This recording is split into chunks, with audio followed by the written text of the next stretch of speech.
Hello everyone, क्या मेरी आवाज आ रही है? हेलो दोस्तों, हाउ आर यू ऑल? कैसे हो मित्रों, भाइयों बहनों? हाँ जी, बता दो कहाँ गए प्यारे प्यारे मूर्ख बालक बालिकाएं, कहाँ हैं? आ जाओ भाई, आ जाओ। हाँ, ये आए ना अपनी chat. Hello, how are you all? कैसे चल रहा है लाइफ के अंदर? लाइफ सब चंगा सी? क्या सब चंगा सी? भैया सब बढ़िया, सब बढ़िया, सब बढ़िया, सब बढ़िया। वाह यार, क्या बात है, क्या ही बात है। और बताओ क्या चल रहा है? भैया आज क्लास है क्या यूट्यूब पे? हाँ, यूट्यूब की भी क्लास है बेटा आज। अच्छा सुनो, आज क्लास को अपन जल्दी खत्म करेंगे। ये वाली जो क्लासेस को अपन जल्दी खत्म करेंगे, क्यों? क्योंकि इसके बाद अपनी जो क्लास होगी वो यूट्यूब पे होने वाली है, हाफ एयरली की रिवीजन वाली। ठीक है, तो हाफ एयरली की रिवीजन वाली जो क्लास है उसमें तुम पहुंचना है तुम्हें। ठीक है, हाफ एयरली की रिवीजन वाली क्लास यूट्यूब पे होगी, तो उसमें हम बहुत सारे चैप्टर्स के इंपॉर्टेंट क्वेश्चंस को कवर करने वाले हैं। आंख में क्या हो गया? आंख में क्या होता है ना कि मतलब हो जाता है। हाँ, हो जाता है, कभी कभार हो जाता है बेटा। ठीक है, दर्द समझो, दर्द। चलिए चलिए, करें करें, बताओ जल्दी। चलिए फिर अब करते हैं रिप्रोडक्शन, नहीं सॉरी, पढ़ते हैं रिप्रोडक्शन। ठीक है, करेंगे क्यों है? ठीक है, तो अब आप अपना L4 हमने पिछले में ए सेक्सुअल रिप्रोडक्शन पूरा पूरा पढ़ लिया था। ए सेक्सुअल रिप्रोडक्शन अपना पूरा पूरा हो गया था। अब हमें पढ़ना है sexual reproduction in flowering plant. ठीक है, फ्लावरिंग प्लांट, फ्लावरिंग प्लांट के अंदर हम ए सेक्सुअल सेक्सुअल रिप्रोडक्शन को पूरी तरीके से पढ़ने वाले हैं। राइट राइट बेटा, राइट, यस और नो? ठीक है बेटा, बहुत बढ़िया, बहुत बढ़िया, बहुत बढ़िया, क्या बात है। ठीक है, तो अब तुम्हें अगर याद हो सेक्सुअल रिप्रोडक्शन में बेटा क्या होता था? क्या तुम्हें याद है? क्या तुम्हें याद है सेक्सुअल रिप्रोडक्शन में क्या होता था? मैंने लास्ट क्लास में तुम्हें क्या बताया था कि सबसे पहले मेल से आता है मेल गैमीट, फीमेल से आता है फीमेल गैमीट, दोनों मिलते हैं। क्या होता है वहां पर बताओ बेटा? दोनों मिलते हैं तो क्या होता है? इस प्रोसेस को क्या बोलते हैं? फर्टिलाइजेशन। लास्ट क्लास में लिखवाया था, जब दोनों मेल और फीमेल गैमीट मिलते हैं उसको हम क्या बोलते हैं? फर्टिलाइजेशन। फर्टिलाइजेशन से जो सबसे पहले चीज बनती है उसको हम क्या बोलते हैं? बोलो बोलो, जायगोट। याद आया? फर्टिलाइजेशन से सबसे पहले जो चीज बनती है उसको हम क्या बोलते हैं? जायगोट। और जायगोट बनने के बाद क्या बनता है? अरे बोलो यार, एम्ब्रियो। याद आया? क्या बताया था? जायगोट के बाद बनता है एम्ब्रियो, है ना? और एम्ब्रियो के बाद फाइनली जो यंगर वंस होते हैं वो प्रोड्यूस हो जाते हैं। तो यानी सेक्सुअल रिप्रोडक्शन का यही साइकिल होती है। साइकिल क्या है? Male gamete female gamete fuse हो गए, आपस में मिल गए, फर्टिलाइजेशन हो गया। जब दोनों मिल जाते हैं उसको फर्टिलाइजेशन बोलते हैं। जब दोनों का फर्टिलाइजेशन हुआ उससे क्या बनता है? उससे बन रहा होता है जाइगोट। जाइगोट के बाद बनता है एम्ब्रियो। एम्ब्रियो के बाद एक्चुअली में जो बनना होता है वो बन जाता है। ठीक है, बहुत बढ़िया। अब हम प्लांट को पढ़ते हैं बेटा डिटेल में। अब प्लांट को समझने के लिए ना प्लांट का डायग्राम बहुत इंपॉर्टेंट है। अगर तुमने डायग्राम समझ लिया ना तो आधा चैप्टर तो तुम्हारा यही खत्म हो जाता है, क्योंकि मेनली सवाल डायग्राम से आता है। अरे अरे भैया कहां गए? हां ठीक, आ जाओ। थोड़ा सा डायग्राम को जूम करके देखा जाए। क्या डायग्राम विजिबल है? भैया रिएक्शन ऑफ कर दो यार, रिएक्शन ना मुझे, मेरे को मैं रिएक्शन ऑफ कर देता हूं। ये डायग्राम विजिबल है? जब तक तुम इतना बता दो, क्या ये डायग्राम तुम लोगों को पूरी तरीके से विजिबल है? ठीक है, अच्छा सुनो, जल्दी जल्दी पढ़ लेते हैं क्योंकि अभी हमें लाइव क्लास भी लेनी है बेटा, है ना? वैसे टाइमिंग 6 बजे की है लाइव क्लास की, बट थोड़ा लेट ही आऊंगा मैं, मतलब 6:15 6:20 तक अपन स्टार्ट करेंगे, है ना? वो यूट्यूब वाली लाइव सेशन। ठीक है, तो इसको थोड़ा जल्दी जल्दी करते हैं, बातचीत करेंगे लाइव क्लास में करेंगे उधर। अभी थोड़ा सा जल्दी जल्दी करें थोड़ा, है ना? समझ रहे हो ना बात को? तो थोड़ी बातचीत थोड़ी कम करेंगे, पढ़ाई का फोकस थोड़ा सा ज्यादा रहेगा। लाइव में मिलते हैं, वहां पर बातचीत कर लेंगे, कोई दिक्कत नहीं है। आ जाओ, सुनो, फ्लावर है। पुष्पा नाम सुन के फ्लावर समझे थे क्या? फायर हूं मैं। फ्लावर क्या है? एक तो मीम की इतनी गंदी आदत है कि आदमी खुद को रोक ही नहीं पाता, है ना? मीम निकल ही जाता है अंदर से। ठीक है, तो सुनो, अब एक फ्लावर को देखना बेटा। फ्लावर क्या होता है? प्लांट का रिप्रोडक्टिव पार्ट होता है, मैंने बताया था, है ना? एक होता है vegetative part, leaf, stem, root, और एक होता है रिप्रोडक्टिव पार्ट जो कि होता है हमारा फ्लावर। फ्लावर बहुत बढ़िया। अब देखो फ्लावर के पास क्या क्या पार्ट होते हैं बेटा, आपको समझना पड़ेगा। ये पूरा का पूरा फ्लावर है, इसके ना डायग्राम में लेवल याद रखना। सबसे पहले फ्लावर के जो नीचे का जो ग्रीन पत्तियां होती है ना, इनको हम क्या बोलते हैं? इनको बोलते हैं सेपल्स। क्या बोलते हैं? सेपल्स। ये ग्रीन पत्तियां क्या होती हैं? जब मेरा फ्लावर ओपन नहीं हुआ होता, वो बडिंग स्टेज पे होता है, बड बड बोलते हैं ना, बड। अरे कली कली, हाँ कली, कली जब होता है फ्लावर तो क्या बोलते हैं? कली की जो कवरिंग होती है ऊपर से वो किससे होती है? सेपल से होती है, समझ पाए? तो जब एक बड की स्टेज में होता है फ्लावर तब वो सेपल से प्रोटेक्टेड होता है। पर फ्लावर जब खुल जाता है तो उसके जो रंग बिरंगे हमें कलर दिखते हैं वो क्या होते हैं? वो होते हैं पेटल्स। तो इनको क्या बोलते हैं? इनको बोलते हैं पेटल्स। ये जो आपको पिंक कलर के दिख रहे हैं ये पेटल्स है, नीचे वाले सेपल्स है। और ये दोनों ही हमारे काम के नहीं है। हमारे काम के इसके अलावा के पार्ट है। ठीक है, अब उसके अलावा दो टाइप के चीज होती है प्लांट के अंदर। एक होता है मेल रिप्रोडक्टिव पोर्शन, एक होता है फीमेल रिप्रोडक्टिव पोर्शन। यानी एक तो मेल रिप्रोडक्टिव पार्ट होगा, एक फीमेल रिप्रोडक्टिव पार्ट होगा। दोनों चीजें होती हैं, समझाता हूं कैसे। देखो बेटा, सबसे पहले आप गौर फरमाना, ये जो आपको डंडी सी दिख रही है, दिख रही है? ये डंडी जा रही है ऊपर कुछ राउंड सा है। ये डंडी जा रही है ऊपर कुछ राउंड सा है। ये डंडी जा रही है ऊपर कुछ राउंड सा है। सिमिलरली यहां पर यहां पर यहां पर, तो ये जो डंडी और ये जो ऊपर राउंड सा है ना, इन दोनों पोर्शन को मिलाकर बोलते हैं male reproductive portion of the plant. यानी यही मेल पार्ट है प्लांट के। ठीक है, इसको हम क्या बोलते हैं? मेल पार्ट को हम बोलते हैं स्टेमन। क्या बोलते हैं बेटा? स्टेमन। याद रखना। और कैसे याद करोगे? मैन आ रहा है, मैन, तो यानी मेल रिप्रोडक्टिव पार्ट हो गया स्टेम। मैन मैन मैन यानी मैन यानी मैन, हाँ ठीक है। अब इसके दो पोर्शंस हैं, एक तो ये डंडी है, एक तो ये डंडी है, और एक तो ये ऊपर वाला है। तो ये जो डंडी सी है, ये डंडी है फिलामेंट, जैसे बल्ब की फिलामेंट होती है ना, वैसी डंडी क्या है? ये डंडी है फिलामेंट। ठीक है, और ये जो ऊपर वाला गोला है इसको हम बोलते हैं एंथर। क्या बोलते हैं बेटा? एंथर। ठीक है, यानी स्टेमन के दो पोर्शंस हैं, एक डंडी फिलामेंट और एक एंथर। अब ये जो फिलामेंट है ये तो सिर्फ स्ट्रक्चर के लिए, इसका ज्यादा कुछ काम नहीं है। बट वो जो एंथर है ना, एंथर, ये एंथर बहुत जरूरी है बेटा। क्यों? क्योंकि इस एंथर के पास कुछ छोटे छोटे दाने हैं, और उन दानों को हम बोलते हैं पोलन ग्रेन्स। क्या बोलते हैं? इन एंथर के पास होते हैं छोटे छोटे दाने, जिसको हम बोलते हैं क्या? Pollen grains. अब पोलन ग्रेन क्या है बेटा? पोलन ग्रेन के पास होता है मेल गैमीट। अब अगर किसी ने पूछा कि भैया गैमीट क्या होता है, शक्तिमान बना दूंगा। देखो क्या होता है मेल गैमीट? Sex cell. ठीक है, तो जो मेल सेक्स सेल है वो कहां पर है? पोलन ग्रेन में। पोलन ग्रेन कहां है? एंथर में। एंथर कहां है? स्टेमन में, यानी मेल रिप्रोडक्टिव पार्ट में। तो मेल रिप्रोडक्टिव पार्ट समझ आ गया होगा। अब देखो ये है फीमेल रिप्रोडक्टिव पार्ट। कौन सा? ये जो आपको दिख रहा है, ये देखो, ये फीमेल रिप्रोडक्टिव पार्ट है पूरा का पूरा, यहां से लेकर यहां से लेकर यहां से लेकर यहां तक। ये जो पूरा पोर्शन है ये है फीमेल रिप्रोडक्टिव पार्ट, और इसका नाम क्या है?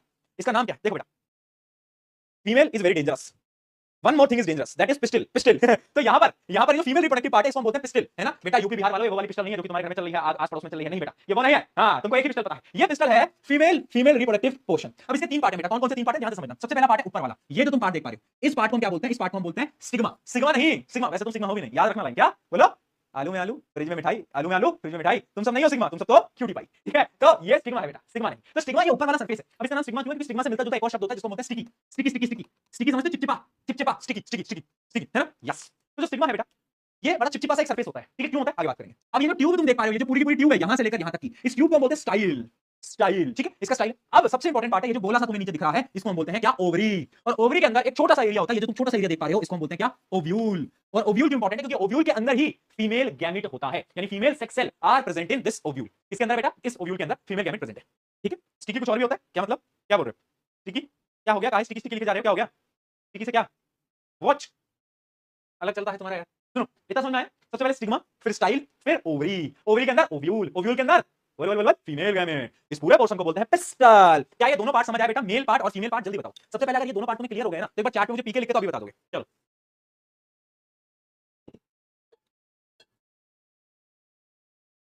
सही है, डन, सही, बहुत बढ़िया। अब प्रोसेस क्या होता है बेटा? मैं आपको प्रोसेस बताता हूं। ये प्रेम कहानी है किसकी? देखो बेटा, मेल गैमेट को फीमेल गैमेट के पास पहुंचना है, क्योंकि जब तक वो पहुंचेगा नहीं तब तक क्या नहीं हो पाएगा? तब तक फर्टिलाइजेशन नहीं हो पाएगा। तो समझना होता क्या होता है? ये जो एंथर था, एंथर याद आया? एंथर, एंथर के पास क्या थे? Pollen grain. अब पोलन ग्रेन हवा की मदद से उड़ते उड़ते उड़ते क्या होता है? उड़ते उड़ते हवा की मदद से जाते हैं और यहां पर चिपक जाते हैं। क्यों? क्योंकि ये वाला जो सरफेस होता है ये स्टिकी होता है, याद आया? ये जो सरफेस होता है ये स्टिकी होता है। अब इसका एक और डायग्राम है बेटा जो कि इंपॉर्टेंट है, देखो। अब यहां पर क्या हुआ? ये पूरा का पूरा क्या है? फीमेल पार्ट है। अब फीमेल पार्ट में अगर आप ध्यान से देख रहे हो तो यहां पर ये पोलन ग्रेन चिपक गया। क्यों चिपका? क्योंकि स्टिग्मा इज स्टिकी, तो पोलन ग्रेन यहां पर आके चिपक गया। अब क्या होता है बेटा? पोलन ग्रेन अपनी एक ट्यूब बनाता है। अब अगर तुम्हें याद हो, कंट्रोल कोऑर्डिनेशन चैप्टर की बात है, जब हम पढ़ रहे थे movements, tropic movement, nastic movement, हमने मूवमेंट पढ़ा था, अगर तुम्हें याद हो, एक ऐसा ट्रॉपिक मूवमेंट जो कि केमिकल की मदद से होता है। कोई नाम बता सकता है? केमोट्रोपिज्म, याद आया? ग्रोथ रिलेटेड मूवमेंट जो कि केमिकल की मदद से होता है, और उसका जो एग्जांपल था वो यही है। अब यहां पर क्या होता है? प्रोसेस होता है केमोट्रोपिज्म का, जो कि हम पिछले चैप्टर में पढ़ चुके हैं। ये पोलन ग्रेन केमिकल की मदद से एक अपनी ट्यूब जनरेट करता है। ये देखो ट्यूब बनाई, और इस ट्यूब को हम बोलते हैं पोलन ट्यूब। और ये पोलन ट्यूब ओवरी के अंदर ओव्यूल में चली जाती है। कहां चली जाती है? ओव्यूल में चली जाती है ना? तो ये अपनी पोलन ट्यूब को जनरेट करता है, ठीक है, किसकी मदद से? केमोट्रोपिज्म की मदद से, ठीक है। तो अब ये ट्यूब जनरेट हो गई और ये कहां पर गई? ओव्यूल के अंदर। अब ये जो पोलन ग्रेन है अपने मेल गैमेट को छोड़ देगा नीचे। अब ये मेल गैमेट यहां से चलता चलता चलता चलता चलता चलता चलता अंदर पहुंच जाएगा। जैसे ही अंदर पहुंचा, फीमेल गैमेट ने देखा मेल गैमेट, मेल गैमेट ने देखा फीमेल गैमेट, आजा मेरे गले लग जा, दोनों गले लग गए, यानी फर्टिलाइजेशन हो गया। फर्टिलाइजेशन जैसे ही खत्म हुआ तो क्या होगा? जाइगोट बनेगा, जाइगोट के बाद एम्ब्रियो बनेगा, और फाइनली क्या बनता है? अब बहुत इंपॉर्टेंट है, तुम्हें पता है रिप्रोडक्शन के बाद इंसानों में तो बच्चे बनते हैं, नए जन्म होते हैं। प्लांट में क्या बनता है रिप्रोडक्शन के बाद? जब मैं छोटा था ना मुझे बिल्कुल नहीं पता था, मुझे लगता है तुम्हें से किसी को पता होगा, लेकिन प्लांट के रिप्रोडक्शन से वो चीज बनती है जो कि तुम खाते हो, यानी फ्रूट। ये जो फ्लावर होता है ना, फ्लावर ये फ्रूट में कन्वर्ट होता है, अगर तुमने ध्यान से देखा हो तो। क्यों होता है? क्योंकि फ्लावर में रिप्रोडक्शन होता है, और रिप्रोडक्शन के बाद ये जो ओवरी होता है ना, ओवरी, ये ओवरी कन्वर्ट हो जाता है फ्रूट के अंदर। यस बेटा, यू आर राइट। और ये जो ओव्यूल आपको दिख रहा है, ये ओव्यूल कन्वर्ट हो जाता है बीज यानी सीड के अंदर। सीड के अंदर, अंदर वाला पार्ट ओवरी का कन्वर्ट, ओवरी कन्वर्ट हो गई फ्रूट के अंदर, ओव्यूल कन्वर्ट हो गया सीड के अंदर। तो ये है पूरा प्रोसेस। क्या ये प्रोसेस समझ में आया? हुआ क्या? पोलन ग्रेन आया, स्टिग्मा पे चिपक गया, क्योंकि स्टिग्मा पे स्टिकी सब्सटेंस था। फिर एक ट्यूब बनती है, पोलन ट्यूब। ये दोनों डायग्राम इंपॉर्टेंट है। पोलन ट्यूब बनती है, वो पोलन ट्यूब कहां आती है? अंदर ओव्यूल के। ओव्यूल के पास फीमेल गैमेट, इसके पास मेल गैमेट, आपस में मिलते हैं, जाइगोट बनाते हैं, एम्ब्रियो बनाते हैं, और फाइनली ओवरी कन्वर्ट हो जाता है फ्रूट के अंदर, और ओव्यूल कन्वर्ट हो जाता है बीज के अंदर। यानी जो हम सेब खा रहे हैं, जो भी तुम फ्रूट खा रहे हो, वो प्लांट के रिप्रोडक्शन से बना है भैया। ठीक है, प्लांट के रिप्रोडक्शन से बना है, वो तुम खा रहे हो भैया, हम सब खा रहे हैं। ठीक है, तो चलो एक एक करके पार्ट्स को डिटेल में पढ़ लेते हैं। आ जाओ। सबसे पहले सेपल। सेपल क्या होता है बेटा? Usually green and provide protection to the flower during bud stage. जब बड होता है उस स्टेज के अंदर जो प्रोटेक्शन देता है वो अपना होता है सेपल। पेटल क्या होता है बेटा? पेटल वो कलर्ड होता है, जिनके अंदर से खुशबू आती है ना, गुलाब के फूलों में से जो खुशबू आती है वो क्यों आती है? पेटल्स की मदद से आती है, ठीक है। Brightly coloured and sometime fragrant to attract pollinator. इसके बारे में बात करेंगे अभी डिटेल में, ठीक है। एंथर क्या होता है बेटा? एंथर और फिलामेंट मिलकर क्या बनाते थे? मेल रिप्रोडक्टिव पार्ट, जिसको हम बोलते हैं स्टेमन, ठीक है। एंथर के पास क्या होता है बेटा? एंथर के पास सबसे इंपॉर्टेंट चीज होती है जो कि क्या होती है बताओ? पोलन ग्रेन, ठीक है, जिसके पास मेल गैमेट है। फिलामेंट क्या होता है? It forms the stack that bears anther, यानी एक सपोर्ट बनाता है जिसकी मदद से एंथर ऊपर लग पाता है, राइट। तो सपोर्ट का काम कर रहा है, ठीक है भैया, बहुत बढ़िया। आगे बात करते हैं। स्टिग्मा। स्टिग्मा यानी स्टिकी। स्टिकी एक अपर चीज होती है जिसकी मदद से क्या होता है? पोलन ग्रेन आके इसके ऊपर चिपक जाता है, ठीक है। Receives pollen grain during pollination. Pollination क्या होता है उसके बारे में हम बात करेंगे, ठीक है। स्टाइल। स्टाइल क्या है? एक ट्यूब है, बस एक ट्यूब है, ठीक है। Elongated structure connects stigma and ovary, यानी स्टिग्मा और ओवरी को जो कनेक्ट करता है उसको हम क्या बोलते हैं? स्टाइल। ओवरी और ओव्यूल तो तुम्हें पता ही है। ओवरी क्या है? Basal swollen part of the pistil, यानी वो सूजा हुआ सा स्वेलन जो पार्ट है वो ओवरी है। ओवरी के अंदर क्या है? ओव्यूल, जिसके अंदर क्या है? फीमेल गैमेट, ठीक है। Present inside ovary consist of female gamete, ठीक है। अब याद रखना ovule very important is the site of fertilization, यानी फर्टिलाइजेशन हुआ क्या। अब ये क्वेश्चन पूछा जाता है बेटा कि प्लांट के अंदर फर्टिलाइजेशन कहां होता है? साइट क्या है? जगह क्या है? तो तुम्हें याद हो तो मेल गैमेट कहां आता है? ओव्यूल के अंदर आता है। तो जो साइट ऑफ फर्टिलाइजेशन होती है दैट इज वेरी सिंपल, क्या? Ovule. Ovule is the site of fertilization. MCQ के अंदर बार-बार पूछा गया। चलो आगे बढ़ते हैं, आगे बढ़ते हैं। अब देखो बेटा तुम्हारे मन में बहुत सारे सवाल आ रहे होंगे कि भैया ये पॉलिनेशन क्या होता है, प्लांट, मतलब बहुत सारे सवाल आ रहे होंगे। तो एक एक करके सारे सवालों की मैं आपको मदद करता है तो समझाता चलता हूं। सबसे पहले समझते हैं बेटा कि प्लांट कितने टाइप के होते हैं। अब देखो प्लांट ना दो टाइप के होते हैं। सबसे पहले तो ये समझो, कुछ प्लांट्स होते हैं बाइसेक्सुअल और कुछ प्लांट होते हैं यूनिसेक्सुअल, है ना। ह्यूमंस भी होते हैं, लेकिन प्लांट्स की हम बात करें तो बाइसेक्सुअल क्या होता है? बाइसेक्सुअल फ्लावर वो है जो कि मैंने आपको डायग्राम दिखाया, वो फ्लावर जिनके पास मेल पार्ट भी है फीमेल पार्ट भी है, यानी स्टेमन भी है और पिस्टिल भी है, ठीक है। और यूनिसेक्सुअल यानी या तो उनके पास सिर्फ मेल रिप्रोडक्टिव पार्ट होगा या तो उनके पास फीमेल रिप्रोडक्टिव पार्ट होगा, ठीक है। तो एक डिफरेंस समझ लेना। बाइसेक्सुअल फ्लावर क्या होते हैं? Both stamen and pistil are present in the same flower. अच्छा ये जो पिस्टल है बेटा इसके और भी नाम होते हैं, है ना। पिस्टल को और भी नामों से बुलाया जाता है, वो सारे नाम मैं आपको बता दूंगा ताकि अगर एग्जाम में पिस्टल का कोई और नाम आ जाए तो तुम कंफ्यूज ना हो, ठीक है। बहुत बढ़िया। तो सेम फ्लावर में जब एक ही फ्लावर के अंदर बेटा दोनों चीजें होती हैं तब उसको बोलते हैं क्या? बाइसेक्सुअल, ठीक है। बहुत बढ़िया। अब समझना एग्जांपल यहां पर याद रखना क्योंकि एमसीक्यू में एग्जांपल आते हैं बाइसेक्सुअल फ्लावर के। Rose, lily, hibiscus, mustard, pea, tomato, brinjal, mango, sunflower, tulip. आप बस एग्जांपल्स को देख लो, एग्जांपल्स को बस देख लो, ठीक है बेटा, डन। अब यूनिसेक्सुअल क्या होते हैं बेटा, ठीक है, यूनिसेक्सुअल क्या हो सकते हैं, यूनिसेक्सुअल क्या होते हैं, जो कि या तो मेल रिप्रोडक्टिव पार्ट रखते हैं या तो फीमेल रिप्रोडक्टिव पार्ट रखते हैं, एक ही होता है। तो जिनके पास मेल रिप्रोडक्टिव पार्ट होता है उसको हम बोलते हैं पिस्टिलेट फ्लावर। क्या बोलते हैं, पिस्टिलेट, क्योंकि उसके पास पिस्टल होगा, पिस्टल। और एक होगा स्टेमिनेट। क्या होगा, स्टेमिनेट, जिसके पास क्या होगा, मेल रिप्रोडक्टिव पार्ट होगा, ठीक है। अब यहां पर भी एग्जांपल याद रखना बेटा, papaya, watermelon, coconut flower, cucumber, मेज, कस्टर्ड बीन, मस्क मेलन। आपको मेनली तीन एग्जांपल याद रखने, मतलब ये दो, पपाया और वाटरमेलन। इन पे सवाल बार-बार पूछा गया है, ठीक है, ठीक है। एमसीक्यू में आ जाता है कि इनमें से कौन सा, आपको चार एग्जांपल दे देगा और बोलेगा इनमें से कौन सा एक यूनिसेक्सुअल फ्लावर है ना। तो याद रखना ये दो एग्जांपल याद रखना, पपाया, वाटरमेलन, यही आता है। तुमको ये भी मैं बता रहा हूं क्या पूछा जाता है, ठीक है, बहुत बढ़िया। ये चीज समझ में आई क्या बेटा, जल्दी बताओ, जल्दी बताओ, आगे क्या क्लियर है क्या। अच्छा मैं तुम्हें बता रहा था फीमेल रिप्रोडक्टिव ऑर्गन के कुछ नाम होते हैं, तो एक नाम तो पिस्टल होता है, इसके अलावा एक और नाम होता है जो कि होता है कार्पल। क्या होता है, कार्पल। तो कंफ्यूज मत होना, दोनों एक ही चीज है, pistil, carpel, female reproductive part सब कुछ एक है, कुछ डिफरेंस नहीं है। चलिए बहुत बढ़िया। अब मैं आता हूं पॉलिनेशन पे। पॉलिनेशन क्या होता है बेटा, पॉलिनेशन से तुम्हें क्या समझ आ रहा है पहले बताओ। ऑब्वियसली बात है, हमें समझ आ रहा है कि पोलन ग्रेन पॉलिनेशन से मिलता जुलता शब्द है पोलन ग्रेन। पोलन ग्रेन हमने अभी पढ़ा, जिसके पास क्या है भैया, वो मेल रिप्रोडक्टिव मतलब मेल क्या है, मेल गैमीट है, ठीक है। तो पॉलिनेशन एक ऐसा प्रोसेस है जिसमें कि ये जो पोलन ग्रेन है ना, ये किसी मीडियम की मदद से कहां पर जाएगा, फीमेल पार्ट के पास जाएगा, वो जो ऊपर स्टिग्मा था ना उस तक जाएगा। उस प्रोसेस को बोलते हैं पॉलिनेशन, यानी the transfer of pollen grain from anther of the स्टेमन, यानी मेल रिप्रोडक्टिव पार्ट का जो एंथर था, एंथर हां, उधर से पोलन ग्रेन जाएगा कहां तक, टू द स्टिग्मा। स्टिग्मा पता है ना, stigma of the carpel, carpel यानी पिस्टल, यानी फीमेल रिप्रोडक्टिव पार्ट के स्टिग्मा तक जब आपका पोलन ग्रेन जाएगा, उस ट्रांसफर को हम क्या बोलते हैं, उसको हम बोलते हैं पॉलिनेशन। अबे पॉलिनेशन होता कैसे, तो कुछ एजेंट्स हैं, हां hello hello agents, yes there are certain agents. कौन से एजेंट्स हैं, एजेंट्स को डिटेल में पढ़ते हैं कि there are some agents of pollination. अब देखो बेटा, एजेंट्स जो होते हैं ना वो भी दो प्रकार के होते हैं, है ना, दो प्रकार के होते हैं। कहां गए भैया, हां एजेंट्स दो प्रकार के होते हैं। एक एजेंट होते हैं अबायोटिक और एक होते हैं बायोटिक। अबायोटिक यानी मरे हुए, जिंदा नहीं है, जैसे कि कभी कभार हवा की मदद से, विंड की मदद से, वाटर की मदद से पोलन ग्रेन यहां से यहां पहुंच जाता है ना। तो यानी विंड एंड वाटर, ये क्या है, एक अबायोटिक। क्या बात समझ में आई हमें बेटा, अबायोटिक, जल्दी बताओ क्या हमें समझ में आया। अबायोटिक का एग्जांपल फटाफट से बताएंगे बेटा, क्या एग्जांपल हम समझ पाए, जल्दी बोलेंगे, बहुत बढ़िया। बायोटिक यानी जिंदा, जिंदा यानी या क्या होता है ना, कभी कभार ये जो मधुमक्खियां वगैरह होती है ना, ये भी क्या करती हैं, पोलन ग्रेन को इधर से उठाकर इधर रख देती हैं। तो बहुत सारे इंसेक्ट भी करते हैं, birds, insect, bat and snails. तो ये होता है बायोटिक, ये होता है बायोटिक, जो जिंदा है। ये जानवर भी कभी कभार इधर से उधर ट्रांसफर कर देते हैं। तो पॉलिनेशन के दो एजेंट्स, एक बायोटिक एक अबायोटिक, ठीक है, ये भी समझ आ गया। अब देखो पॉलिनेशन भी ना बेटा दो टाइप का होता है, मैं आपको डायरेक्टली डिफरेंस बता रहा हूं। एक होता है सेल्फ पॉलिनेशन, एक होता है क्रॉस पॉलिनेशन। अब नाम से समझ आ जाएगा, सेल्फ यानी खुद से, यानी जब एक फ्लावर क्या करता है, खुद ही के स्टेमन, खुद ही का पोलन ग्रेन उठाता है और खुद ही के स्टिग्मा पे चिपका देता है। जब खुद ही का ही पोलन ग्रेन खुद ही के स्टिग्मा में आ जाए तो क्या होगा, सेल्फ, यानी हमने रिप्रोडक्शन खुद से कर लिया। अब ह्यूमन के केस में पॉसिबल नहीं है, मान लो हमने रिप्रोडक्शन खुद से कर लिया। पर क्रॉस पॉलिनेशन में क्या होता है, किसी और फ्लावर का स्टेमन से निकलता निकलता पोलन ग्रेन आता है और किसी दूसरे फ्लावर के स्टिग्मा पे जाके चिपक जाता है, ठीक है। तो डिफरेंस याद रखना बेटा, सेल्फ पॉलिनेशन क्रॉस पॉलिनेशन का। देखना जैसे कि self pollination, the pollen grain of the flower, the pollen grain of the flower are carried to the stigma of the same flower। यहाँ पर सेम फ्लावर है, अलग अलग नहीं है, पर यहाँ पर pollen grain from a flower are carried to the stigma of the different flower, यानी किसी दूसरे फ्लावर के स्टिग्मा तक उसको पहुंचाया जाता है। बहुत सही बेटा। अगली चीज, such flowers do not need any pollinating agent। अब समझना बेटा, अगर सेल्फ पॉलिनेशन हो रहा है, अरे यहाँ से उठा के यहाँ डालना है, तो फिर कोई पॉलिनेटिंग एजेंट की जरूरत ही नहीं है। पॉलिनेटिंग एजेंट की जरूरत तो पड़ती है, कोई फ्लावर दूर है उससे दूर से पोलन ग्रेन उड़ता उड़ता है, अरे अगल बगल में तो ऐसे ट्रांसफर हो जाता है, तो यहाँ पर कोई पॉलिनेटिंग एजेंट की जरूरत नहीं पड़ती, पर यहाँ पर पड़ती है, ठीक है। अब तुम मुझे खुद बताओ कौन सा बेटर है, सेल्फ पॉलिनेशन या फिर क्रॉस पॉलिनेशन, कौन सा बेटर लगता है तुम्हें, जल्दी बताओ चैट के अंदर, बताओ। बहुत बढ़िया, बच्चे लिख भी रहे हैं, यस, क्यों, मैं बताता हूं।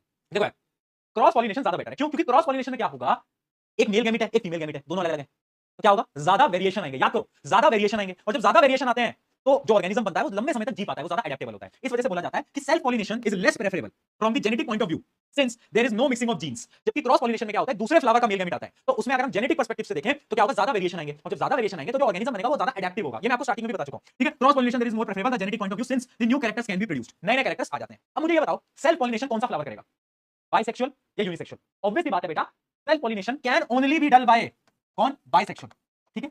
क्यों क्यों, क्योंकि भाई यार एक जो फ्लावर है जब तक उसके पास खुद का ही मेल और फीमेल गैमेट नहीं होगा तो सेल्फ पॉलिनेशन कैसे कर पाएगा। तो self pollination can only be done by yes bisexual, पर क्रॉस पॉलिनेशन दोनों कर सकते हैं, है ना, दोनों कर सकते हैं, यूनिसेक्सुअल भी एंड बाइसेक्सुअल भी। तो इसमें बोथ रहता है, इसमें बोथ रहता है, ठीक है बेटा, ठीक है। क्या ये तीन चार डिफरेंस समझ में आ गए हैं, डन डन, लॉजिकल है यार, बाइसेक्सुअली कर पाएगा सेल्फ पॉलिनेशन, ऑब्वियस सी बात है, वरना ऐसे कैसे खुद को खाली खुद में डाल दिया, ऐसे कैसे कर लेगा यार, उसका है ही नहीं मेल पार्ट है ही नहीं, तो कैसे कर लेगा यार, कुछ सोचो, ठीक है भैया, बहुत बढ़िया, आगे चलते हैं, ठीक है, ये चीज समझ में आ गई, डन डन, है ना। अब मैं आपको बता देता हूं कि फर्टिलाइजेशन क्या था, आ जाओ जरा, मैंने आपको ऐसे पूरा डिटेल में समझा दिया, बस मैं रीड कर रहा हूं। फर्टिलाइजेशन क्या प्रोसेस होता है, जब मेल गैमेट फीमेल गैमेट मिलते हैं, कहां पर मिलते हैं, ओव्यूल में मिलते हैं, ठीक है। The pollen grain containing male germ cell. अब देखो ये जो जर्म सेल होता है ना, कंफ्यूज मत होना, जर्म सेल ही सेक्स सेल है और इसी को हम गैमीट भी बोलते हैं, ऐसे कंफ्यूज नहीं होना, ठीक है। जर्म सेल सेक्स सेल है और इसी को हम गैमीट बोलते हैं, ठीक है। Pollen grain containing male germ cell lands on the surface of the stigma after pollination, बता दिया है। It germinates and starts forming a pollen tube, pollen tube बनती है। Pollen grain discharge male gamete into pollen tube, वो pollen tube में अपने male gamete को निकाल देता है। उसके बाद क्या होता है बेटा, उसके बाद pollen tube reaches the ovary and enters into ovule, है ना। फिर क्या होता है, इसको छोड़ो कहां से एंटर करता है, आपके सिलेबस में नहीं है, where it finally releases male gamete. अब यहां पर मेल गैमीट आ जाता है, अब मेल गैमीट फ्यूज कर जाता है किसके साथ, फीमेल गैमीट के साथ, उस प्रोसेस को हम फर्टिलाइजेशन बोलते हैं। और जब फर्टिलाइजेशन होता है तो सबसे पहले क्या होता है, सबसे पहले जाइगोट बनता है। क्या बनता है बेटा, जाइगोट, आपको याद रहना चाहिए, ठीक है। क्या बनता है, जाइगोट। भैया इसमें कितने डायग्राम इंपॉर्टेंट है, दो बताए मैंने, एक वो जो बाइसेक्सुअल फ्लावर का मैंने डायग्राम बताया वो, और जो एक वो जो फीमेल पार्ट का डायग्राम है वो, बस ये दो डायग्राम इंपॉर्टेंट है जो एनसीईआरटी के अंदर है ऑब्वियसली, ठीक है। लेबलिंग पे बार-बार सवाल आते हैं, है ना। ये तो हो गई फर्टिलाइजेशन तक की कहानी। अब समझना बेटा पोस्ट फर्टिलाइजेशन क्या होता है, ये सवाल पूछा जाता है, डबल स्टार मार्क कर लो। 2 या 3 मार्कर में सवाल आता है what happens post fertilization in flower, यानी जब फर्टिलाइजेशन हो गया उसके बाद क्या हुआ। अब समझना बेटा, फाइनली क्या होता है कि वो जो ओवरी था वो तो फ्रूट में कन्वर्ट हो गया, और जो ओव्यूल था वो सीड के अंदर कन्वर्ट हो गया। तो ये 2 पॉइंट याद रखना। सबसे पहले तो क्या होता है, maturation of ovule into seed and ovary into fruit. सबसे पहली तो ये चीज है, ठीक है, इसको स्टार लगा लो, वेरी इंपॉर्टेंट। बार बार मैं आज बोल रहा हूं बेटा, इस लाइन से सवाल आएगा एमसीक्यू में, या तो 2 मार्कर में इस लाइन से सवाल आएगा तुम्हारे पेपर के अंदर, ठीक है। अब उसके अलावा क्या होता है, वो जो पेटल्स होते हैं, सेपल्स होते हैं, वो झड़ जाते हैं फर्टिलाइजेशन के बाद, वो शेड कर जाते हैं, ठीक है। Petal, sepal, stamen, style and stigma shrivel and fall off, यानी वो नीचे गिर जाते हैं, है ना। पेटल, सेपल जितने भी पार्ट हैं वो सब नीचे गिर जाते हैं, ठीक है, बहुत बढ़िया। Development of endosperm and embryo, यानी क्या होता है, फाइनली एम्ब्रियो डेवलप होता है। जाइगोट के बाद क्या डेवलप होता है, एम्ब्रियो, मैं आपको बता चुका हूं, ठीक है। तो फाइनली क्या डेवलप होता है, एम्ब्रियो डेवलप होता है। तो 3 पॉइंट याद रखना, पोस्ट फर्टिलाइजेशन में क्या होता है, सबसे पहले सेपल, पेटल सब कुछ गिर जाते हैं, ओवरी कन्वर्ट होता है किसके अंदर, फ्रूट के अंदर, ओव्यूल कन्वर्ट होता है सीड के अंदर, और क्या बनता है, एम्ब्रियो बनता है। बहुत बढ़िया, ये 3 पॉइंट इसी ऑर्डर में लिखने हैं बेटा, इसी ऑर्डर में, इसी ऑर्डर में लिखने हैं। पोस्ट फर्टिलाइजेशन के डायरेक्टली सवाल आता है, डायरेक्टली पेपर के अंदर छप के आता है।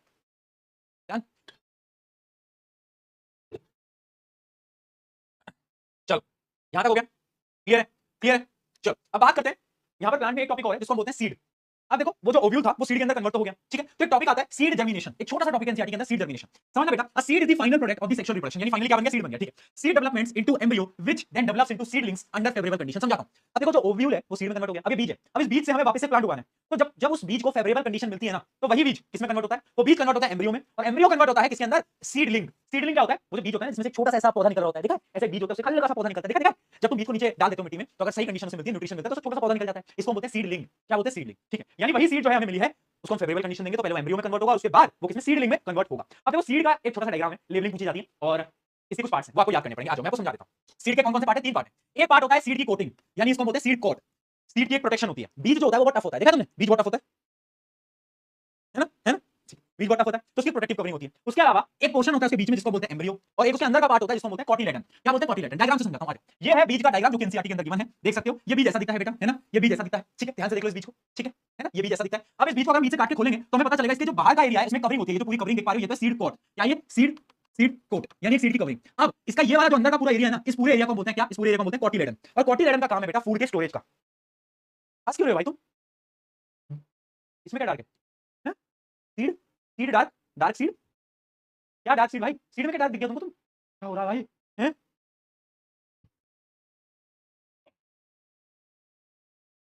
इमोजी भी भेज रहे हैं बेटा, सुन मेरी बात, बहुत मार खाएगा, इमोजी भेज रहे हैं, आ जाओ, ठीक है। सीड कोट समझ आया, इसके अंदर का पोर्शन होता है ये कॉटिलेडन। कॉटिलेडन का क्या काम है, ये फूड को स्टोर करता है, क्योंकि वो सीड के अंदर फूड स्टोर होगा तभी तो सीड ग्रो कर पाएगा। और ये जो बीज का पार्ट होता है बेटा, इस पार्ट को हम बोलते हैं क्या, जो मैंने आपको बताया, एम्ब्रियो, क्या एम्ब्रियो। अब इस एम्ब्रियो के भी बेटा 2 पार्ट होते हैं। एक पार्ट क्या होता है, एक पार्ट होता है हमारा ऊपर वाला पार्ट जिसको बोलते हैं प्लूमिल, क्या बोलते हैं प्लूमिल, और एक होता है नीचे वाला पार्ट जिसको बोलते हैं रेडिकल, क्या बोलते हैं रेडिकल। अब यही जो ऊपर वाला पार्ट है प्लूमिल, यही बड़ा होकर शूट में कन्वर्ट होगा, जो प्लांट का शूट होता है ना वो, और जो नीचे वाला पार्ट है रेडिकल, आर से रेडिकल, आर से एक और शब्द होता है क्या, रूट। बहुत बढ़िया, है ना। रूट जो होता है वो भी होता है, और नीचे का पार्ट ये रूट है, ऊपर वाला क्या प्लूमिल, यानी ये शूट है और ये क्या है, रेडिकल है, ठीक है। ये फ्यूचर शूट है, ये फ्यूचर रूट है, ठीक है। तो ये 3 पार्ट हमें याद रखना है, याद रखना। सबसे पहला सीड कोट, एक एम्ब्रियो, एम्ब्रियो के 2 पार्ट, प्लूमिल और रेडिकल। प्लूमिल क्या बनाता है, शूट बनाता है, फ्यूचर शूट, और रेडिकल बनाता है फ्यूचर रूट। कॉटिलेडन का काम इतना सा है कि भैया हमका खाना स्टोर कर लेंगे, अगर कल को जरूरत पड़ी तो हमको याद कर लेना, हम तुम्हारी मदद कर देंगे, इसका काम इतना सा है, ठीक है। Food storage provides nourishment, done. अगर ये सीड के पार्ट भी बेटा हमें समझ आए तो एक बार चैट में जरा फटाफट से पी के लिख के बता दो जल्दी, ठीक है। अब देखो सीड बेटा बेसिकली 2 टाइप की होती है, अगर मैं तुम्हें सही बताऊं। कुछ सीड होती है जिनको हम बोलते हैं मोनोकोट, क्या बोलते हैं, मोनोकोट, है ना। और एक होती है डाइकोट, यानी कुछ सीड ऐसी होती है मैंने आपको बताया ना कॉटिलेडन, कॉटिलेडन फूड स्टोरेज। तो जिन सीड के पास 2 कॉटिलेडन है, 2 कॉटिलेडन है, उनको हम बोलते हैं डाई, डाई यानी 2, है ना। तो यानी डाई कॉटिलेडन क्या होते हैं, सीड विद 2 कॉटिलेडन, ठीक है। बस मैं आपको एक्स्ट्रा नॉलेज दे रहा हूं, एनसीईआरटी में नहीं है बेटा। और मोनोकॉटिलेडन का क्या मतलब होता है, सीड विद 1 कॉटिलेडन। तो ऐसा कोई डिफरेंस नहीं है, जस्ट मैं नॉलेज के लिए आपको बता रहा हूं। एक होती है डाइकोट सीड, ऑब्वियसली बात है 2 कॉटिलेडन, एक होती है मोनोकोट, ऑब्वियसली बात है 1 कॉटिलेडन, ठीक है। सिमिलरली जो प्लांट होते हैं ना वो भी 2 प्रकार के हैं, एक प्लांट होते हैं मोनोकॉट प्लांट और एक होते हैं डाइकोट प्लांट। क्या डिफरेंस होगा, अरे यार मोनोकॉट प्लांट वो होंगे जिनकी जो सीड होगी वो कैसी होगी, जिनके पास 1 कॉटिलेडन होगा, यानी एक फूड स्टोरेज का ऑप्शन होगा, ठीक है। हैव मोनोकॉट सीड और हैव डाइकोट सीड, बस सिंपल सा। उसके अलावा अगर तुम्हें याद करना है ना कोई डिफरेंस, तो डिफरेंस बस इतना याद कर लो कि इनकी जो लीफ होती है ना वो कैसी होती है, लंबी होती है और नैरो होती है, बड़ी लंबी लंबी पत्तियां होती हैं इन पौधों की, लेकिन इनकी जो पत्तियां होती है बड़ी चौड़ी होती है, ब्रॉड होती हैं। तो डाइकोट प्लांट की जो लीफ होती है बड़ी चौड़ी होती है। उसके अलावा इनकी जो रूट होती है वो फाइब्रस होती है, फाइब्रस यानी ऐसी ऐसे, ये फाइब्रस है। जबकि इनकी होती है टैप रूट, टैप रूट यानी सीधी रूट, है ना, अंदर जाके ऐसा होता है, ये होता है टैप रूट, ठीक है। तो इनकी होती है टैप रूट, बस ये 3 डिफरेंसेस याद कर लो। वैसे थोड़ा सा आउट ऑफ सिलेबस है, पेपर के अंदर नहीं पूछा जाता, मैं अभी बता रहा हूं। मैं तो आपको कुछ एक्स्ट्रा पढ़ाता हूं ना, तो मैं बोलता हूं कि भाई ये उतना इंपॉर्टेंट नहीं है, बट फॉर एक्स्ट्रा नॉलेज मैं आपको एक्स्ट्रा चीजें पढ़ाता हूं, क्योंकि मेरा कर्तव्य है, मैं हूं तो टीचर भाई। तो सुनो, ये मोनोकॉट डाइकोट उतना नहीं पूछा जाता, बट फिर भी समझ लो, बहुत सिंपल है। मोनोकॉट यानी बोलो इनकी जो सीड होंगी उन पे 1 कॉटिलेडन होगा, इनकी सीड पे 2 कॉटिलेडन होंगे, ठीक है। बाकी 2 डिफरेंसेस आपको मैंने बताई दी, बस सिंपल सिंपल। क्या ये चीज हमको समझ आई बेटा, क्या ये पूरा का पूरा प्रोसेस हमें समझ आया, जल्दी बताओ। अच्छा टॉपिक है डबल फर्टिलाइजेशन, पता है वो एनसीईआरटी से डिलीटेड टॉपिक है, बट स्कूल्स में पता नहीं इस टॉपिक को क्यों कराते हैं, मैं भी समझ नहीं पाता। बहुत सारे स्कूल्स में डबल फर्टिलाइजेशन पढ़ाया जाता है। ये जो टॉपिक है बेटा ये डिलीटेड है, ये डिलीटेड टॉपिक है, ये एनसीईआरटी में नहीं है, और मैंने आज तक इसके सवाल आते भी नहीं देखे, बट क्योंकि पता नहीं स्कूल्स में कराया जाता है तो बच्चों की बड़ी डिमांड आती है, भैया आपने ये नहीं कराया वो नहीं कराया, तो मैंने इस बार सोचा मैं आपको बता देता हूं। देखो डबल फर्टिलाइजेशन यानी 2 फर्टिलाइजेशन एक साथ। अब इसमें बस आपको लॉजिक समझना क्या होता है। लॉजिक क्या होता है कि जो पॉलन ट्यूब होती है ना, पॉलन ट्यूब, उससे गलती से 2 मेल गैमेट आ जाते हैं एक साथ, एक मेल गैमेट आता था पहले। अब क्या होता है, गलती से पोलन ट्यूब से दो मेल गैमेट आ जाते हैं। क्या होता है, the pollen tube carries to male gamete, ठीक है। तो यहाँ पर दो फर्टिलाइजेशन होते हैं, पहले एक फर्टिलाइजेशन होता है, उसके बाद एक दूसरा फर्टिलाइजेशन होता है, सेकंड फर्टिलाइजेशन होता है। तो यहाँ पर क्या होता है, यहाँ पर डबल फर्टिलाइजेशन हो जाता है। इस वजह से इस प्रोसेस को हम बोलते हैं डबल फर्टिलाइजेशन। वैसे ये उतना नहीं आता तो भाई मैं क्या करूं, है ना। मैंने इसलिए इतना डिटेल में आपको बताना नहीं चाहता क्योंकि इसमें बहुत सारी टर्म्स हैं। जैसे एक टर्म्स होती है क्या, सेनेग्नी एक टर्म्स होती है, ट्रिपल फ्यूजन एक टर्म होती है। अब इस वजह से मैं आपको पढ़ाना नहीं चाह रहा, है ना। और ये बेटा पेपर में पूछा भी नहीं जाता, it is kind of deleted. तो इतना कंफ्यूज मत होना, स्कूल में कराया जा रहा है तो इतना समझ लो कि बस ठीक है भैया, हमें प्रोसेस पता है कि दो मेल गैमेट जब एक साथ आ जाते हैं तो डबल फर्टिलाइजेशन हो जाता है, उसको हम बोलते हैं, ठीक है। डिटेल में नहीं जाना, not in your NCERT, so it will not come in your board exam, simple. Clear clear. चलिए आगे बढ़ते हैं, आगे बढ़ते हैं। अब फटाफट से कुछ क्वेश्चन करते हैं और मैं आज आपको बहुत सारे क्वेश्चन बेटा होमवर्क भी दूंगा। तो अच्छा, अब देखो आज भी आपकी क्लास है, कल भी आपकी क्लास है। मुझे बताओ कि कल की आपकी छुट्टी कर दें, कल की आपकी छुट्टी कर दूं, साइंस की क्लास की 5 बजे की जो क्लास है कल, उसकी आपकी छुट्टी कर देता हूं क्योंकि मुझे पता है आपके लिए बड़ा टफ हो जाएगा इतनी सारी क्लासेस लेना। परसों की छुट्टी नहीं कर पाऊंगा क्योंकि देखो मुझे भी पढ़ाई करानी है, मुझे भी सिलेबस कंप्लीट कराना है। बट अगर तुम बोलोगे मैं कल की कर दूंगा, है ना, कल की मैं इतना अफोर्ड कर पाऊंगा कि एक दिन तुमको मैं छुट्टी दे दूं ताकि तुम जो YouTube वाले लेक्चर है वो तुम ले रहे हो तो तुम आराम से ले पाओ, है ना। कल के लिए मैं कर सकता हूं, बाकी का नहीं पता मुझे, 24 तुम ही बात करना, बट मैं अपना बता सकता हूं ना। अब उनके सिलेबस के अकॉर्डिंग वो बताएंगे। तो अगर तुम कह रहे हो कि नहीं भैया प्लीज कर दो तो मैं कल की छुट्टी तुम्हारे लिए मैं कर सकता हूं, that is what I can do, ठीक है। चलिए, the male reproductive part of the flower is, क्या होता है बेटा मेल रिप्रोडक्टिव पार्ट, बताओ जरा फ्लावर का क्या बोलते हैं हम उसको, बोलो क्या बोलते हैं, बोल दो भाई। एंथर, एंथर एंथर होता है ना, इसमें पोलन ग्रेन होते हैं, ठीक है। The female reproductive organ of the flower is called, क्या बोलते हैं, पिस्टल कार्पल बोलते हैं, क्या बोलते हैं, पिस्टल। बहुत बढ़िया, है ना। कुछ केस स्टडी के क्वेश्चन है, इन क्वेश्चंस को अपन बाद में आराम से डिस्कस करेंगे। रुको एक मिनट, कहां गया यार, और भी तो सवाल थे, इधर चले गए। हां रुको, चलो फिर ऐसा करते हैं कि मैं आपको कुछ सवाल दे देता हूं, आप इन सवाल को ट्राई करके लाना, कल की क्लास में हम इनको डिटेल में आराम से बैठ के डिस्कस करेंगे, राइट। ऐसा करें क्योंकि आज मुझे क्लास भी स्टार्ट करनी है YouTube वाली थोड़ी देर में, तो थोड़ा सा रेस्ट मैं भी लेता हूं, थोड़ा सा रेस्ट आप भी लो और फिर अपन क्लास में मिलते हैं डायरेक्टली, है ना। ये जितने भी क्वेश्चन है ये मैं आपको होमवर्क में दे रहा हूं, एक बार पढ़ लेना, एक बार पढ़ लेना, ठीक है। और जो मैं आपको डबल बता रहा था, डबल फर्टिलाइजेशन, तो क्वेश्चन बस एक बार पूछा गया था 2020 के अंदर, जिसमें पूछा गया था why is double fertilization considered as the unique event of the flowering plant. ये पूछा गया था 2020 में, उसके बाद एनसीईआरटी बदल चुकी है, उसके बाद पेपर में नहीं पूछा गया, बट फिर भी इसकी डेफिनेशन देख लो क्या है। Double fertilization is considered as the unique event because one male gamete fuses with the egg, egg cell यानी फीमेल गैमेट, फीमेल गैमेट को एक्सेल भी बोलते हैं, उसके साथ फ्यूज करता है, क्या बनाता है, जाइगोट बनाता है। And other male gamete fuse with two polar nuclei to form a endosperm, यानी एक और देखो, अब मेल गैमेट दो है पर फीमेल तो एक ही है, क्या करेंगे, तो पहली फीमेल गैमेट से हो जाता है वहां पर फर्टिलाइजेशन, अब दूसरा मेल गैमेट क्या करे, तो वहां पर दो पोलर न्यूक्लियाई होते हैं, उनके साथ वो क्या कर लेता है, उनके साथ वो फर्टिलाइज कर लेता है और वो बनाता है एंडोस्पर्म, क्या बनाता है, एंडोस्पर्म। यानी यहां पर दो बार फ्यूजन होता है, इस वजह से इसको डबल फर्टिलाइजेशन बोलते हैं, but yes it is related now, ठीक है सब बच्चे कह रहे हैं, ठीक है। अपन इसको कल की क्लास में पढ़ा, तुम इन सबको सॉल्व करके आओगे, जो डाउट होगा उसको अपन कल की क्लास में इनको सबको डिस्कस कर लेंगे, ठीक है। सारे क्वेश्चन मैं आपको दे रहा हूं, कम से कम ये तो 7-8 सवाल है, 7-8 सवाल करके आना। मैं पहले बोल रहा हूं फ्लावर वाला पार्ट इंपॉर्टेंट है, फ्लावर वाला पार्ट इंपॉर्टेंट है, थ्योरेटिकली यही था, क्वेश्चन आप थोड़ा प्रैक्टिस करना, परसों मिलेंगे, कल की छुट्टी तुम्हारे लिए, खुश रहो, ठीक है। अभी अपन मिलते हैं फटाफट से क्लास के अंदर, जब तक के लिए टेक केयर, बाय बाय, मिलते हैं जल्दी, मिलते हैं जल्दी, गुड जॉब गाइस।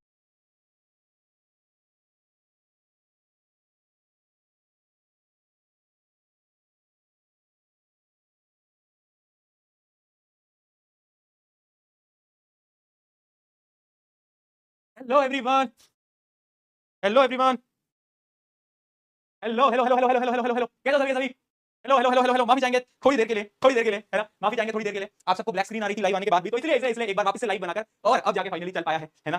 तो यस, हेलो हेलो हेलो, जितने बच्चे हैप्पी टीचर्स डे लिख रहे हैं बहुत बहुत शुक्रिया, बहुत बहुत थैंक यू, बहुत बहुत थैंक यू, बहुत बहुत थैंक यू, यस यस, बहुत बहुत थैंक यू।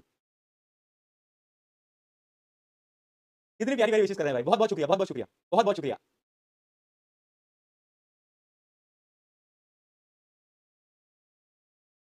कितने प्यारे हो यार तुम, कितने मैसेज भर दिया आज, भर दिया, मतलब आज आज का जो दिन है, मतलब अभी क्या हुआ ना कि अभी क्लास हमारी नहीं चल रही थी ना 10 मिनट से, बहुत सारे बच्चों को, मतलब बहुत सारे नहीं, सबको भी ब्लैक आ रहा था, कुछ ग्लिच आ गया था, तो मुझे बड़ा बुरा लग रहा था क्योंकि I was very excited for this class ना। क्योंकि होता क्या है कि एक टीचर के लिए मतलब कुछ दिन होते हैं जो कि बहुत खास होते हैं, और उनमें से एक दिन ये है क्योंकि जब से आज मैं सुबह उठा हूं ना यार, तब से मेरे पास मेरे जो पुराने स्टूडेंट्स हैं जिनके पास मेरा नंबर है, उनके फोन आ रहे हैं, जो आज के समय पे आईआईटी में है, कोई एम्स के अंदर है, वो फोन करेंगे सर हैप्पी टीचर्स डे। उसके अलावा तुम लोगों ने जो मेल भर रखे हैं आज मेरे पूरी तरीके से, आज जो तुमने मेरे पूरी तरीके से मेल भर रखे हैं, क्या ही करा है इंस्टाग्राम पे इंस्टाग्राम पे तुमने पूरी पूरी स्टोरीज डीएम्स क्या क्या कर दिया है तुमने यार, मतलब मैं तुम्हें क्या बोलूं, मतलब क्या बोलूं मैं, I love you all, I love you all, बहुत सारा प्यार, बहुत सारा प्यार यार मतलब आई एम वेरी, मतलब मैं क्या बोलूं यार, मेरे पास बहुत बहुत शब्द कम पड़ गए हैं आज के इस मोमेंट को डिफाइन करने के लिए, बट दिल से शुक्रिया। एंड बस बस ऐसा होता है ना कि कभी-कभार यू फील ग्रेट, ऐसा लगता है कि हमें कि जीवन में एक वो बहुत प्यारी लाइन है ना कि क्या कमाया क्या गवाया, क्या कमाया क्या गवाया। मुझे बस एक चीज पता है कि मैंने तो अपने लाखों स्टूडेंट्स का प्यार है पाया, तो मुझे नहीं पता मैंने क्या कमाया क्या गवाया, बट मुझे इतना पता है कि जितना प्यार करते हो ना, I don't know I deserve और नॉट, बट जस्ट ग्रेटफुल, बहुत बहुत शुक्रिया, है ना, इतनी इतनी सारी विशेष के लिए दिल से शुक्रिया, दिल से शुक्रिया यार, बहुत बहुत। मैं क्या बोलूं, मेरे पास जब आदमी जब बहुत हो जाता है ना, एकदम इमोशनल हो जाता है, उसके पास कोई शब्द नहीं होते बोलने के लिए, just just thank you, just thank you, इतनी ज्यादा प्यार दिखाने के लिए। एक एक लाइन मैंने कहीं सुनी थी कि एक बेकार इंजीनियर शायद एक बेकार बिल्डिंग बनाएगा, बट अगर एक टीचर बेकार होगा ना तो वो पूरी जनरेशन को खराब कर सकता है, और अगर एक सही टीचर है तो वो पूरी जनरेशन को बदल सकता है। मेरी लाइफ में बहुत अच्छे टीचर्स भी थे, कुछ ऐसे टीचर्स भी थे जो कि शायद उतने अच्छे नहीं थे, जिनसे मुझे समझ नहीं आ पाया। मैं हमेशा ये चाहता हूं कि मैं वो टीचर बनूं जो कि हर एक बच्चे को गाइड कर पाए, समझा पाए एंड उसके साथ खड़ा रह पाए, है ना यार। मेरे लिए टीचिंग ना एक सब्जेक्ट नहीं है कि साइंस तुम्हें पढ़ा दिया, ठीक है, नहीं, वो मेरे लिए है नहीं टीचिंग। मेरे लिए टीचिंग है एक कनेक्शन बनाकर तुम्हें लाइफ में कुछ बड़ा सपना दिखाना, यार हाँ यार अपन ये अचीव कर सकते हैं साथ में मिलकर, मेरे लिए वो टीचिंग है। तो मेरे लिए टीचिंग सिर्फ साइंस पढ़ाना कभी था ही नहीं, और ना आज ना कल होगा। मेरे लिए टीचिंग है तुम सबके साथ मिलकर लाइफ में बहुत अच्छी चीजें अचीव करना। अगर तुम सब लाइफ में बहुत अच्छा अचीव करोगे तो मैं मेरे से ज्यादा कुछ कौन हो पाएगा। राइट, लव यू ऑल, बहुत सारा प्यार, बहुत सारा प्यार, शुक्रिया शुक्रिया शुक्रिया शुक्रिया। आ जाओ भाई, गले लग जाओ, आ जाओ। Thank you so much, thank you so much, thank you so much, thank you so much. कैमरे को पहले मिल लेते हैं, कभी रियल में मिलेंगे तो असली में मिलेंगे, ठीक है। हाँ चलो चलो, अब पढ़ाई लिखाई करें। एक मिनट, एचटीडी एचटीडी एचटीडी, हैप्पी टीचर्स डे की शॉर्ट फॉर्म बना दी है एचटीडी एचटीडी। बेटा बेटा थोड़ा सा कष्ट करो, उंगलियों में दर्द हो रहा है क्या? उंगलियों में दर्द तो नहीं हो रहा, क्या कर रहे थे उंगलियों से? दर्द तो नहीं हो रहा, एचटीडी क्यों लिख रहे हो? हैप्पी टीचर्स डे लिख दो, एचटीडी लिख रहे हैं। भैया तुम तो बहुत ही स्मार्ट हो गए हो यार, इतना स्मार्ट, एचटीडी लिखो, वाह वाह, हैप्पी बर्थडे को एचटीडी लिखते हैं, हैप्पी टीचर्स डे को एचटीडी लिखते हैं। ये तुम तो हर चीज की शॉर्ट फॉर्म बनाए बैठे हो यार। पापा बनाएंगे तुम्हारी शॉर्ट फॉर्म किसी दिन। पापा को मत बोल देना एचटीडी एचटीडी, बताएंगे फिर वो तुमको, है ना।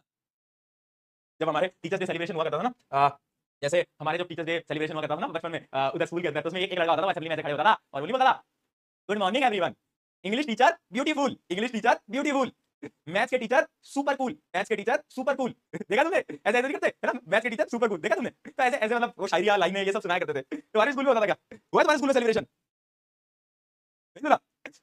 बोलते थे ना कि एक लड़का आगे एक शायरी सुनाया करता था, हमारे हर बार की शायरी फिक्स थी कि नदी के किनारे दरिया है, नदी के किनारे दरिया है, हमारे सारे टीचर बढ़िया हैं। हैप्पी टीचर्स डे, ऐसे क्या करते थे। चला जाओ, फ्लावर जो था, flower, Pushpa flower, Pushpa flower करें, आ जाओ पुष्पा फ्लावर। चल अच्छा, फ्लावर जो था हमने पिछले लेक्चर में पढ़ लिया था, कल की तो छुट्टी थी, पिछले लेक्चर में पढ़ा था। उसमें मुझे बताओ कि कोई दिक्कत तो नहीं आई? एक बार रिवाइज करा था ना, क्या क्या था, क्या होता है anther, filament, ovary, ovule, stigma, style. बहुत बढ़िया, कुछ क्वेश्चन थे जो मैंने तुम्हें होमवर्क दिया था, आई होप तुमने करे होंगे, नहीं करे एक बार डिस्कस कर लेते हैं। आ जाओ, the male reproductive part of the flower, ये सब अपने डिस्कस कर लिया था। कौन सा होता है बताओ, कौन सा होता है? इट इज वेरी सिंपल यार, एंथर जो होता है वो एक मेल रिप्रोडक्टिव पार्ट है। चलिए, एक केस स्टडी का क्वेश्चन मैंने तुम्हें होमवर्क में दिया था करने को, कितने बच्चे कर पाए इसको पहले तो मुझे ये चैट में बता दो, कितने बच्चे कर पाए? करा है, ठीक है। अब बॉटनिस्ट, बॉटनिस्ट क्या होता है? बॉटनी वाले साइंटिस्ट होते हैं भैया, हां ठीक है। Two plant in the garden, plant A had a flower that was self pollinating, while plant B had a flower that was cross pollinating by insect. After several generations, the botanist noticed that the plant bee population survived better during a drought. Plant A population had fewer survivors. Which type of pollination occur in plant A? अरे भैया साफ लिखा है plant A self pollinating है, तो कौन सा pollination है? अरे self pollination, self pollination। जिसमें क्या होता है, प्लांट बाइसेक्सुअल प्लांट होता है, जिसमें मेल और फीमेल पार्ट दोनों होते हैं और वो एक में ही ऐसे कर लेता है, ठीक है जी, है ना। और प्लांट बी कौन सा कर रहा होगा? Cross pollination, cross pollination, obvious सी बात है, ठीक है। Explain why plant B population survived better. देखो प्लांट बी में क्रॉस हो रहा है ना, क्रॉस में क्या होता है मैंने बताया था कि दो अलग-अलग टाइप के डीएनए आपस में मिलेंगे तो वेरिएशन बनेंगे, और जब वेरिएशन बनते हैं तो जो ऑर्गेनिज्म बनता है ना वो सर्वाइव ज्यादा करता है, उसकी सर्वाइविंग रेट ज्यादा होती है, ठीक है।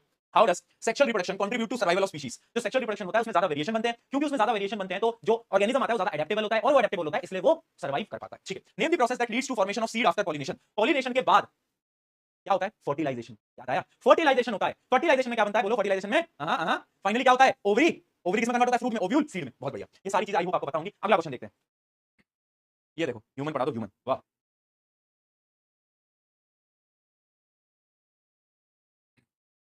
बताओ,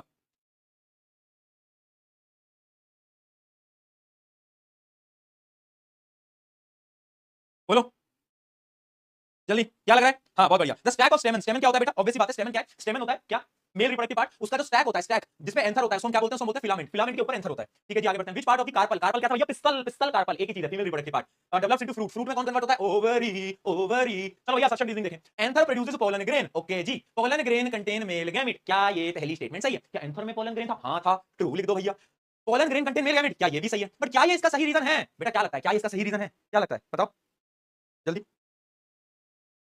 बताओ यार। इन दोनों का कोई रिश्ता नहीं है ना, बस ये क्या बोल रहा है? एंथर के पास पोलन ग्रेन है, क्योंकि क्योंकि क्योंकि पोलन ग्रेन के पास मेल गैमेट है।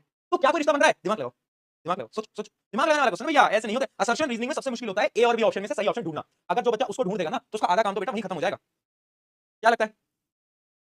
देखो कर दिया ना, कंफ्यूजिया कर दिया तुमको, कंफ्यूजिया मैंने कंफ्यूजिया कर दिया। आंसर ए आएगा बेटा, कंफ्यूजिया नहीं होना। अरे हाँ रिश्ता है यार, क्यों नहीं होगा रिश्ता? एक बात मुझे बताओ, एंथर के पास पोलन ग्रेन है क्योंकि पोलन ग्रेन के पास मेल गैमेट है, इसलिए तो एंथर के पास पोलन ग्रेन है। अगर पोलन ग्रेन के पास गैमेट नहीं होता तो एंथर पोलन ग्रेन का क्या करता? चार डालता है उसका, क्या करता भाई? आंसर ए आएगा। चलो, draw NEET diagram of bisexual flower, वो जो एनसीईआरटी का मैंने तुम्हें डायग्राम बताया था ना जिसमें मेल और फीमेल पार्ट दोनों के साथ में, वही होता है बाइसेक्सुअल फ्लावर, ठीक है जी, बना लोगे। Name two agents of pollination, agents of pollination क्या होते हैं बेटा बताओ? बायोटिक और अबायोटिक। बायोटिक कौन होते थे भैया बोलो? जो जिंदा हैं, जैसे इंसेक्ट। अबायोटिक विंड, ठीक है जी। अगला question, how are the flowers adapted for insect pollination? Flowers जो हैं वो कैसे करते हैं इंसेक्ट पॉलिनेशन? समझना बेटा, तुमने वो देखे ये मधुमक्खियां या फिर बहुत सारे इंसेक्ट होते हैं, ये ना फ्लावर के कलर की तरफ अट्रैक्ट होते हैं, यानी जो फ्लावर के जो पेटल्स होते हैं ना, पेटल्स वो जो पिंक कलर के, येलो कलर के हैं हाँ, तो ये जो होते हैं ना ये बड़े अट्रैक्ट करते हैं, एकदम भैया मजा सा आ जाता है देख के। तो इस वजह से मधुमक्खियां और इंसेक्ट अट्रैक्ट होते हैं, और उस अट्रैक्शन की वजह से कभी-कभार क्या होता है, वो पोलन ग्रेन को यहां से यहां कर देते हैं, ठीक है। तो flowers adapted for insect pollination are usually large, colourful and fragrant and rich in nectar. Their pollen grain are sticky or spinny so that they can easily attach to the body of the insect. The stigmas are sticky to receive the pollen grain, ठीक है। यानी वो colour जो है attract करता है, insect आता है, इंसेक्ट से पोलन ग्रेन चिपक जाता है और वो स्टिग्मा पे गिर जाता है, ये प्रोसेस होता है, राइट।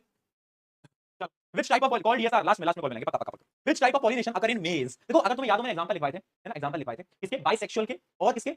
बाइसेक्सुअल फ्लावर के एग्जांपल लिखवाए थे मैंने, है ना? तो मेज किसमें आता है? मेज किसमें आता है? मेज जो आता था वो बाइसेक्सुअल में नहीं आता था, यानी इसके पास मेल और फीमेल गैमेट दोनों नहीं होते थे, या तो मेल है या तो फीमेल है। और जिनके पास मेल या फिर फीमेल एक होगा तो वो कौन सा पॉलिनेशन करेंगे? वो क्रॉस, सेल्फ नहीं करेंगे, वो क्रॉस पॉलिनेशन करेंगे, ठीक है? तो इसलिए क्या करता है? क्रॉस पॉलिनेशन करता है। चलिए, write the sequence of the event of pollination into to fertilization. क्या होता है? पॉलिनेशन में ट्रांसफर होता है पहले, ठीक है? ट्रांसफर हो गया पहले पॉलिनेशन में, पोलन ग्रेन आ गया। अब क्या होगा? पोलन ट्यूब ग्रो करेगी बेटा, याद आ रहा है? पोलन ट्यूब ग्रो करती थी, है ना? तो यानी अब क्या होगा? Germination of pollen grain on stigma, उसके बाद pollen tube grows through style, और ये जो पोलन ट्यूब है ये मेल गैमेट को लेके जाएगी और ये कहां जाएगी? ओव्यूल में, और ओव्यूल में फर्टिलाइजेशन हो जाएगा। Right right. चलिए, where does fertilization take place in flower? कहां पर होता है फर्टिलाइजेशन? बताओ। ओवरी में, ओव्यूल में। ओवरी के अंदर ओव्यूल होता है, वहां पर होता है। तो इसका पूरा पूरा आंसर ये रहा। चलिए आगे बढ़ते हैं। Draw a neat diagram showing pollen tube. अच्छा, वो वाला डायग्राम नहीं था जिसमें कि फीमेल पार्ट है, ऊपर एक पोलन ग्रेन रखा हुआ है, पोलन ग्रेन ने ट्यूब बना लिया है, तो वो वाला जो एनसीईआरटी का दूसरा डायग्राम है वो भी इंपॉर्टेंट है। चलिए जी आगे बढ़ते हैं। डिफरेंशिएट बिटवीन मोनोकोट डाइकोट, ये भी मैंने आपको कल बताया था, सबको याद है क्या? मोनोकोट मतलब लास्ट क्लास में मोनोकोट डाइकोट सीट, याद आ रहा है? याद आ रहा है? बोलो। जिसमें दो कोटिलेडन, जिसमें एक कोटिलेडन। हां, डिफरेंस पूरी पूरी टेबल दिखाई थी। चलो जी आगे बढ़ा जाए, आगे बढ़ा जाए। कुछ और क्वेश्चन यहां पर पकड़ते हैं अपन। कहां गए भाई? हां, अब इसमें से आपको पार्ट्स बताने हैं, एबीसी। एबीसी देखना बेटा, ए पार्ट कौन सा है, बी पार्ट कौन सा है, सी पार्ट कौन सा है, आपको ये बताना है। मुझे बताओ ये ए क्या है? ये छोटा सा देखो ब्लैक कलर का स्पॉट दिख रहा है बीच में, ये है मेल गैमेट। ये क्या है? ये है मेल गैमेट। ये क्या है? Pollen tube, pollen tube. और सी क्या है? देखो सी क्या है? सी क्या है बताओ? सी क्या है? Ovule, ovule. हाँ, ओव्यूल, ठीक है? तो ऐसे एबीसी ऐसे पार्ट्स पूछ लिए जाते हैं बेटा पेपर के अंदर, तो याद रखना। अगला question, the diagram shown depicts the process of pollination, choose the option that will show maximum variation. Maximum variation किसमें आएगा बेटा? देखो कौन कौन सा दे रखा है, एक मिनट। ए क्या है? ए तो ये है, एक मिनट। ए तो समझ नहीं आ रहा, ए क्या गिवन है? अच्छा ठीक है ठीक है, बड़ा अच्छा सवाल है भैया। तो देखो थोड़ा सा ध्यान से देखना बेटा, इस सवाल को, बड़ा प्यारा सवाल दे दिया है, तो क्या बात है, मजा ही आ गया। देखो ए में क्या हो रहा है? यहीं से पोलन ग्रेन आ रहा है और यहीं चला जा रहा है, यानी ये क्या है? ये है सेल्फ पॉलिनेशन। क्या है बेटा? ये है सेल्फ पॉलिनेशन। ए है सेल्फ पॉलिनेशन। अब देखते हैं बी क्या है? बी है क्रॉस पॉलिनेशन, बी है क्रॉस। सी क्या है? सी भी सेल्फ है। और डी क्या है? डी भी क्रॉस है, डी भी क्रॉस है। तो सबसे ज्यादा वेरिएशन कब आते हैं बेटा? क्रॉस पॉलिनेशन में। क्रॉस पॉलिनेशन कहां हो रहा है? बी और डी में। तो आंसर क्या आएगा? आंसर आएगा B and D, that is B. बहुत बढ़िया बेटा, क्या बात है। चलिए अगला question, the diagram represents a flower, label the part and answer the following। हमें आंसर करने हैं, मतलब सारे के सारे पार्ट्स को लेबल करना है। लेबलिंग तुम जानते हो, लेबलिंग के क्वेश्चन मैं नहीं बता रहा हूं। ये आंसर देखो क्या है? Give the letter of the structure which becomes the fruit. Fruit कौन बनता है बाद में? देखो भैया फ्रूट बनता है ये ओवरी। और ओवरी कौन सा पार्ट है? ओवरी कौन सा पार्ट है भैया बताओ? ओवरी कौन सा पार्ट है, कोई बताएगा? ओवरी है जी बेटा, ये जो जी दिख रहा है जी, ये जी है ओवरी, ये पूरा ओवरी। अच्छा ई क्या है? ई है ओव्यूल। और एफ क्या है? एफ है फीमेल गैमीट। देखो अंदर की तरफ जो है वो फीमेल गैमीट है, ये फीमेल गैमीट है, समझे? हाँ, तो ओवरी क्या है? ओवरी जी है, जी ये वाला जो पूरा पोर्शन होता है ये जी कहलाता है ओवरी, ठीक है? अब बिकम्स दी सीड कॉट, यानी सीड क्या बनेगा? सीड क्या बनेगा बेटा? सीड बनेगा अंदर वाला पार्ट, यानी ई। ये जो है, ये ई जो है ये सीड बन जाएगा, ठीक है? क्या है? Produces pollen grain. Pollen grain कौन प्रोड्यूस करेगा? ये B part, B part, anther, anther, ठीक है? समझे कि नहीं समझे? जल्दी बताओ, जल्दी बोल दो, चैट में लिख दो।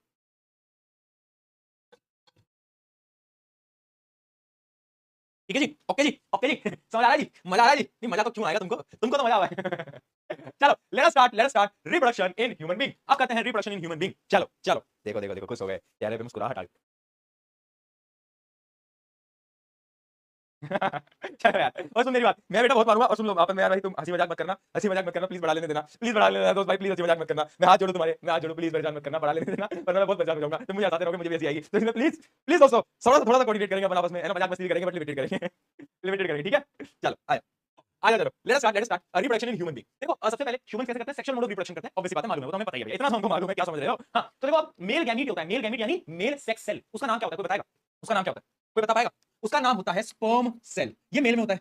फीमेल में क्या होता है? फीमेल में ओवम, या फिर हम इसको एग सेल भी बोलते हैं। क्या? एग सेल भी बोलते हैं, ठीक है? तो मेल के अंदर स्पर्म सेल होता है और इसके अंदर क्या होता है? इसके अंदर ओवम या एग होता है, ठीक है जी? ये हमें समझ में आ गया, है ना? ये लो भाई टेस्ट ट्यूब के अंदर रख दिया है, ऐसा दिखता है कुछ आपका स्पर्म सेल। स्पर्म सेल की टेल भी होती है भैया, हां, गुड़गांव में रहता है, ये स्विमिंग करता है। तो देखो ये क्या है? ये टेल है, एक हेड होता है ना? स्पर्म सेल ऐसा दिखता है, स्पर्म सेल का एक हेड होता है, एक टेल होती है, ठीक है? टेल क्या काम आती है बताता हूं अभी, तैरने के काम आती है एक्चुअली, मैं बताऊंगा, ठीक है? ओवम जो होती है फीमेल के अंदर, जो एक्सेल होता है वो राउंड होता है, बड़ा होता है, यानी स्पर्म सेल तो बहुत छोटा होता है, ओवम बहुत बड़ा होता है। साइज अगर कंपेयर करें तो ओवम का साइज बहुत बड़ा होता है as compare to sperm cell, ठीक है? अभी पढ़ेंगे, बट उससे पहले कुछ टर्म्स को पढ़ लेते हैं। जैसे कि एक टर्म होती है प्यूबर्टी। किस किसने सुनी है प्यूबर्टी टर्म? किस किसने सुनी है? बताओ बताओ जल्दी सुनिए। हाँ पता ही होगा यार, प्यूबर्टी क्या होता है? एक ऐसा टाइम होता है, एज, एक ऐसी टाइम स्पैन या फिर एक ऐसा एज बोलो जहां पर मेल और फीमेल दोनों की बॉडी के अंदर हार्मोनल चेंजेस आएंगे, है ना? है ना? और उनकी बॉडी के अंदर से सेक्स हार्मोन भी रिलीज होंगे। अब तुम पूछोगे भैया कौन से हार्मोन? पहले बता चुका हूं पिछले चैप्टर में, टेस्टोस्टेरोन, एस्ट्रोजन, याद आया? हाँ, तो यानी एक ऐसी एज होती है, puberty is the time period और the stage of human development during which an individual show growth and become sexually mature. यानी वो सेक्सुअली, उसकी बॉडी जो है वो सेक्सुअली मैच्योर हो जाती है उस टाइम पे, समझ रहे हो बात को? यानी उसकी बॉडी सेक्सुअली मैच्योर हो जाती है, उतने हार्मोन्स बॉडी में से रिलीज होते हैं, है ना? अब ये वाली जो एज होती है इसमें तुम्हें पता है कि भैया पिंपल भी होंगे, है ना? भैया थोड़ा बहुत पिंपल भी होंगे, मन भी भटकेगा, क्यों? क्योंकि बहुत सारी चीजें आपके हार्मोनल इंबैलेंस उस समय पर चल रहा होता है, जो कि तुम्हारी एज है, तुम्हारी एज है, प्यूबर्टी वाली एज है, तो तुम्हें पिंपल हो रहे हैं, इट इज नॉर्मल, कोई दिक्कत नहीं, मेरे तो आज भी होते हैं, मेरे तो आज भी होते हैं, है ना? तो इट इज नॉर्मल, डरना नहीं है, वरना लोग कहते हैं पिंपल हो गया, ये हो गया, वो हो गया। अरे एज है, उम्र है, रहेंगे, ठीक है? तो हार्मोनल चेंजेस होते हैं प्यूबर्टी की वजह से, यानी प्यूबर्टी में क्या होता है? इंसान सेक्सुअली मैच्योर हो जाता है। चलिए देखते हैं मेल्स और फीमेल के अंदर क्या-क्या चेंजेस होते हैं, राइट? आ जाओ चल, तो मेल के बारे में बात करते हैं सबसे पहले। तो अगर मेल की बात करेंगे तो एक तो मेल में स्पर्म सेल बनने लगता है और मेल के जो सेक्स हार्मोन है वो भी रिलीज होते हैं। सिमिलरली फीमेल के अंदर क्या होता है? एग सेल बनता है और फीमेल सेक्स हार्मोन भी बनने लग जाते हैं, यानी फीमेल एग सेल बन रहा है, यानी इस एज में फीमेल के मेंस्ट्रुएशन साइकिल स्टार्ट हो जाती है, ठीक है? जिसको हम पीरियड्स भी बोलते हैं, मेंस्ट्रुएशन साइकिल, राइट? तो वो स्टार्ट हो जाती है, उसको हम क्या बोल रहे होते हैं? उस एज को बोल रहे होते हैं प्यूबर्टी। तो एक-एक करके जरा प्यूबर्टी के चेंजेस पढ़ लेते हैं, क्या-क्या होता है, ठीक है? प्यूबर्टी के कुछ-कुछ चेंजेस हैं, ये फीमेल के अंदर चेंजेस होते हैं, राइट? राइट। फीमेल के अंदर चेंजेस होते हैं, पिंपल आते हैं, ब्रेस्ट साइज इंक्रीज होता है ना, उसके अलावा हाइट बहुत इंक्रीज होती है। अच्छा तुमने देखा है कि फीमेल की जो हाइट होती है ना वो जब प्यूबर्टी ना फीमेल की जल्दी हिट होती है लड़की की, अगर मैं सही बताऊं तो मतलब अगर तुमने देखा हो तो 13 साल के अंदर ना 13 या 14 की एज में ना लड़कियों की हाइट अचानक से बढ़ती है। अगर तुमने नोट करा होता है 12 साल में मान लो अचानक से हाइट बढ़ती है लड़कियों की जल्दी बढ़ती है, क्योंकि उस टाइम तक लड़कों की प्यूबर्टी हिट ही नहीं गई होती। लड़कों की जो एज है प्यूबर्टी वो लेट होती है एक्चुअली में, 1-2 साल का फर्क होता है। तो ना लड़कियां जो होती हैं उस एज में, हाँ याद आया, हाँ हाइट बड़ी होती है। देखा तुमने, नोट करा है, याद करो आज से 2 साल पहले की बात होगी, लड़कियों की हाइट बड़ी, बट अचानक से जैसे ही तुम्हें 9वीं 10वीं में आते हो तो लड़कों की हाइट तेजी से बढ़ने लगती है, लड़के भी बहुत लंबे निकल जाते हैं ना, नोट कराइए। हाँ तो ये होता है, ये क्यों होता है, क्योंकि लड़कियों की प्यूबर्टी पहले लेट हो गई तो इंक्रीज हो गया हाइट अचानक से, और मेल की 1-2 साल बाद में हुई तो उनकी फिर बढ़ती है। इस वजह से बचपन में जो तुम्हारी बहनें थी उनकी हाइट तुमसे बड़ी होगी, नोट करना कभी, ठीक है। तो मूड स्विंग्स ये सब पीरियड्स वगैरह स्टार्ट हो जाते हैं, पिंपल्स एक्ने ये सब होता है गर्ल्स के अंदर। बॉयज की बात करते हैं, increase in height, shoulder, chest, broader, mainly क्या होता है, वॉइस चेंज होती है। लड़कों की बचपन में वॉइस होती है वैसी होती है, जी अंकल जी क्या कह रहे थे, कैसे हो अंकल जी, उनकी वजह से होती है। बाद में अमिताभ बच्चन जो साउंड करने लगते हैं, चलिए देवी और सज्जनों खेलते हैं कौन बनेगा करोड़पति, यानी जो वॉइस में भारी बना जाता है, राइट। तो जो वॉइस होती है वो क्या हो जाती है, बिगिन टू क्रैक, है ना, बिगिन टू क्रैक। ये बहुत इंपॉर्टेंट पॉइंट है जो कि क्या होता है प्यूबर्टी के अंदर हो रहा होता है, ठीक है जी। तो ये कुछ चेंजेस हैं किसके अंदर, मेल के अंदर, प्यूबर्टी के अंदर, ठीक है। तो मेल और फीमेल मैंने दोनों को आपको बता दी कि क्या क्या चेंजेस है। जेठालाल हर जगह क्यों आ जा रहा है भाई, जेठालाल पूरी क्लास पढ़ के मानेगा कि भाई मेरी बहुत बढ़िया यार, क्या बात है, क्या ही बात है, चलो जी, है ना। तो ये सारे के सारे चेंजेस हैं, याद रहेगा, है ना। डन डन डन, ओके जी, ओके जी, ओके जी, ओके जी। चलो जैसे मैंने आपको बताया जर्म सेल या फिर मेल गैमेट फीमेल गैमेट यानी सेक्स सेल को जर्म सेल बोलते हैं, मैं बोल चुका हूं, है ना, आपको शायद मैं बता चुका हूं ना बेटा, जर्म सेल यानी सेक्स सेल ही होते हैं, तो कंफ्यूज नहीं होना है पहले तो, ठीक है। और मेल के अंदर वो स्पर्म होते हैं, फीमेल के अंदर वो क्या होते हैं, एग या फिर उसको ओवम बोला जाता है। तो चलो स्पर्म सेल और ओवम के बीच का कुछ डिफरेंस देख लेते हैं। आ जाओ, एक छोटा सा डिफरेंस है बेटा, मैं आपको वो दिखा देता हूं, ये छोटा सा डिफरेंस है, देखते हैं। सबसे पहले होता क्या है, ये जो स्पर्म सेल होता है ये कहां पर बनता है, मेल के अंदर स्पर्म सेल होता है वो बनता है टेस्टिस के अंदर, किसके अंदर, टेस्टिस के अंदर, ठीक है। टेस्टिस के अंदर मेल की जो टेस्टिस होती है वो स्पर्म सेल बनाती है। एक बहुत बड़ा फैक्ट बताता हूं तुम्हें हंसी आएगी सुन के, बट मेल की जो टेस्टिस है वो आज के समय पर उनकी बॉडी का सबसे महंगा पार्ट होता है। यानी मेल टेस्टिस, ऐसा बोलते हैं लोग, डॉक्टर्स बोलते हैं, are more valuable than 6 crore, यानी 6 करोड़ से ज्यादा इसकी वैल्यू होती है मेल टेस्टिस की। सही में तुम्हें मजाक लग रहा है, हाँ ठीक है। और फीमेल के अंदर क्या होता है, ओवरीज, जिससे कि ये प्रोड्यूस हो रहा होता है, राइट। और लड़कों को मालूम है भाई, सब लिख रहे हैं, वाह यार। चलो साइज देखो, स्पर्म सेल बड़ा छोटा होता है ना, और जो एग होता है वो बहुत बड़ा होता है, वो बहुत बड़ा होता है, ठीक है। अब दूसरी चीज मोटिलिटी, मोटिलिटी यानी मूव कर सकता है या नहीं कर सकता, मूवमेंट की कैपेसिटी को मोटिलिटी बोलते हैं, ठीक है। तो जो स्पर्म सेल होता है ना बेटा उसकी टेल होती है तो वो मूव कर सकता है, लेकिन जो एग होता है यानी ओवम होता है वो मूव नहीं कर सकता, वो नॉन मोटाइल है, नॉन मोटाइल मूव नहीं कर सकता, ठीक है जी। चलो बहुत बढ़िया, है ना। इसमें साइटोप्लाज्म थोड़ा कम होता है, इसमें क्या होता है, न्यूट्रिएंट्स काफी सारे होते हैं। बाकी आपको याद करने की, क्रोमोसोम याद करने की जरूरत नहीं है, अगले चैप्टर में आएगा। और नंबर रिलीज यानी मेल की बॉडी से बहुत सारे मिलियंस ऑफ, मैं लिटरली बोल रहा हूं millions of sperm cell release होते हैं, मिलियंस ऑफ। पर फीमेल के अंदर हर मंथ में एक एग प्रोड्यूस होता है, हर मंथ में एक एग प्रोड्यूस होता है। पर मेल के अंदर क्या है, मिलियंस ऑफ, भैया इतने अनगिनत, है ना। स्टोरी अभी पूरी बताऊंगा कि एक ही होता है स्पर्म सेल जो कि जीतता है, उसकी पूरी कहानी है वो भी तुम्हें बताऊंगा, ठीक है। हाँ उसकी पूरी कहानी है वो तुम्हें बताऊंगा। एक बच्चा पूछ रहा है भैया अगर मैं 6 करोड़ का है तो उनको बेचना कहाँ है ये बता दो। यार तुम लोग क्या ही गलत हो, काम बेचना ये क्या तरीका होता है, ठीक है। ये प्रोसेस तुम्हें बताइए, स्पर्म सेल, ठीक है, ये एग सेल दोनों आए, फर्टिलाइजेशन होगा, फर्टिलाइजेशन के बाद क्या होगा बेटा, जाइगोट बनेगा, जाइगोट के बाद क्या बनेगा, एम्ब्रियो बनेगा। अब यहाँ पर एक स्टेज और ऐड होती है जिसको बोलते हैं फीटस। ह्यूमंस के अंदर एम्ब्रियो के बाद फीटस बनता है, फीटस क्या होता है उसके बारे में आगे हम टाइम के साथ बात करेंगे, अभी बस इतना याद रखो, फर्टिलाइजेशन, जाइगोट, एम्ब्रियो। चलो आगे बढ़ा जाए, चलो स्टार्ट करते हैं। सबसे पहले मेल रिप्रोडक्टिव ऑर्गन, इसके बारे में बेटा मेल रिप्रोडक्टिव ऑर्गन को डिटेल में पढ़ना स्टार्ट करते हैं, आ जाओ चलो। पहले मैं आपको डायग्राम की मदद से प्रोसेस समझा देता हूं। देखो बच्चे बोलते हैं भैया ये डायग्राम ड्रॉ करने के लिए आएगा क्या, तो डायग्राम जो है ना मेल रिप्रोडक्टिव पार्ट का वो कभी-कभार ड्रॉ करने के लिए आ सकता है, बट लेबलिंग बहुत इंपॉर्टेंट है। जो लेबलिंग पे क्वेश्चन आते हैं ना वो डायग्राम ड्रॉ करने के लिए उतना नहीं आता पेपर के अंदर, बट लेबलिंग पे क्वेश्चन आते हैं कि पार्ट ए बताओ, पार्ट बी बताओ, जैसे मैंने अभी आपको फ्लावर वाले कराया ना वैसे क्वेश्चंस यहां पर आ जाते हैं, ठीक है। तो यानी लेबलिंग पे बहुत बार क्वेश्चन आते हैं, तो आपको एटलीस्ट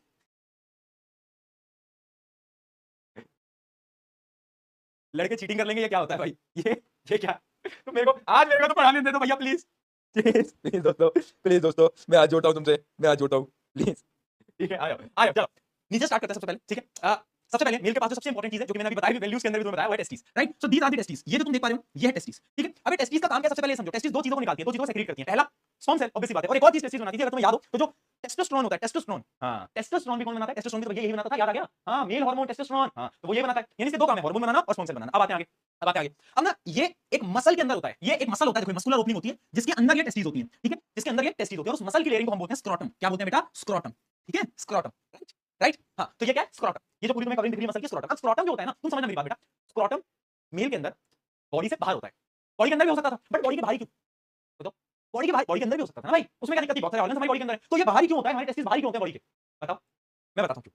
क्योंकि ना क्या होता है कि जो टेस्टिस होती है ना इनके अंदर बनता है स्पर्म सेल, और स्पर्म सेल को बनने के लिए एक पर्टिकुलर टेंपरेचर चाहिए होता है। अगर बॉडी के अंदर होते हैं ना तो इनको सही टेंपरेचर नहीं मिल पाता, जिसकी वजह से स्पर्म सेल अच्छी तरीके से बन नहीं पाता, राइट। हां टेंपरेचर, बहुत बढ़िया। यानी स्पर्म सेल को बनने के लिए टेंपरेचर चाहिए, और वो क्यों बनेगा, वो जब बॉडी से बाहर होगा तभी वो टेंपरेचर अचीव कर पाएगा, और तभी वो बन पाएगा, बॉडी के अंदर वो टेंपरेचर से नहीं मिलेगा, इस वजह से बॉडी से बाहर रहता है। पहला तो ये हो गया, ठीक। अब ध्यान रखना बेटा, यहां पर क्या होता है, यहां पर एक जगह होती है जहां पर आपका स्पर्म सेल जो बनता है वो स्टोर होता जाता है, ठीक है। यहां पर ऊपर की तरफ एक जगह होती है, एपिडाइमिस बोलते हैं उसको, वहां पर स्टोर हो जाता है, ठीक है जी। अब क्या होता है, एक ट्यूब जाती है यहां से जिसको बोलते हैं वास डेफरेन, क्या बोलते हैं बेटा, वास डेफरेन, वास डेफरेन, ठीक है, ये नाम यहां पर लिखा हुआ है वास डेफरेन। तो जब स्पर्म सेल वास डेफरेन से आगे जा रहा होता है ना तो उसको रास्ते में यहां पर दो गुड्डे मिलते हैं, दो गुंडे मिलते हैं। कौन दो गुंडे? एक होता है भैया, ये आप देख पा रहे हो, ये प्रोस्टेट ग्लैंड, क्या बोलते हैं इसको भैया? Prostate gland. और एक दूसरा गुंडा ये तुम देख पा रहे हो, ये तुम देख पा रहे हो, इसको हम क्या बोलते हैं? इसको हम बोलते हैं क्या? बताओ, सेमिनल वेसिकल। सेमिनल वेसिकल और एक होता है प्रोस्टेट ग्लैंड। भैया ये लेवलिंग समझ लो, देखो ट्यूब आ रही है यहां से, पहला जो ग्लैंड आता है वो होता है सेमिनल वेसिकल, फिर आगे जाओगे तो जो दूसरा ग्लैंड आएगा वो आएगा प्रोस्टेट ग्लैंड, वो आएगा प्रोस्टेट ग्लैंड। और इनके ऊपर होता है, ये है तुम्हारा यूरिनरी ब्लैडर। ये क्या है? तुम्हारा यूरिनरी ब्लैडर, है ना? ये क्या है? तुम्हारा यूरिनरी ब्लैडर, राइट राइट। ठीक, तो समझना बेटा, जब वो स्पर्म सेल आगे जा रहा था तो दो गुंडे आते हैं। कौन कौन? एक सबसे पहले आता है सेमिनल वेसिकल, ऐसे तुम याद कर लो, गुंडा या एसपी, एसपी नाम का गुंडा आता है, पहले आता है सेमिनल वेसिकल, फिर आता है प्रोस्टेट ग्लैंड। ठीक है, ये स्पर्म सेल जा रहा था जा रहा था जा रहा था जा रहा था, तो गुंडा बोला, हाँ जी कहां जा रहे हो? स्पर्म सेल ने बोला, बस जा रहा हूं बाहर। तो बोला, कैसे कैसे चले जाओगे भाई? थोड़ी मदद हम भी कर दें। तो उन्हें कैसे मदद करोगे? तो उन्होंने कहा, हम ना आपको कुछ फ्लूइड दे देंगे, हम आपको कुछ लिक्विड दे देंगे, क्योंकि अगर स्पर्म सेल अकेला जाएगा ना तो ज्यादा समय जिंदा नहीं रह पाता, दिक्कत है। तो उन्होंने बोला कि ठीक है ना, हम ऐसा करते हैं कि तुम्हें थोड़ा बहुत लिक्विड दे देते हैं भैया यार। स्पर्म सेल ने बोला, ठीक है भाई दे दो लिक्विड। तो इन्होंने क्या करा, कुछ लिक्विड को रिलीज करा और फिर एक स्पर्म सेल के साथ लिक्विड जुड़ के जो फाइनल चीज बनती है उसको बोलते हैं सीमन। क्या बोलते हैं? सीमन। क्या बोलते हैं बेटा? सीमन। ठीक है, यानी जो इजैकुलेट होता है, यानी जो बाहर आता है, वो सिर्फ स्पर्म सेल नहीं होता, स्पर्म सेल के साथ एक लिक्विड होता है जिसको हम बोलते हैं, जिनको ओवरऑल हम बोलते हैं सीमन, उसके अंदर होता है स्पर्म सेल। ठीक है, हाँ बहुत बढ़िया। तो यानी अब आप देख सकते हो कि क्या होगा, यहां से आगे जाएगा, आगे जाएगा, ये है पेनिस, ये क्या है? ये है पेनिस।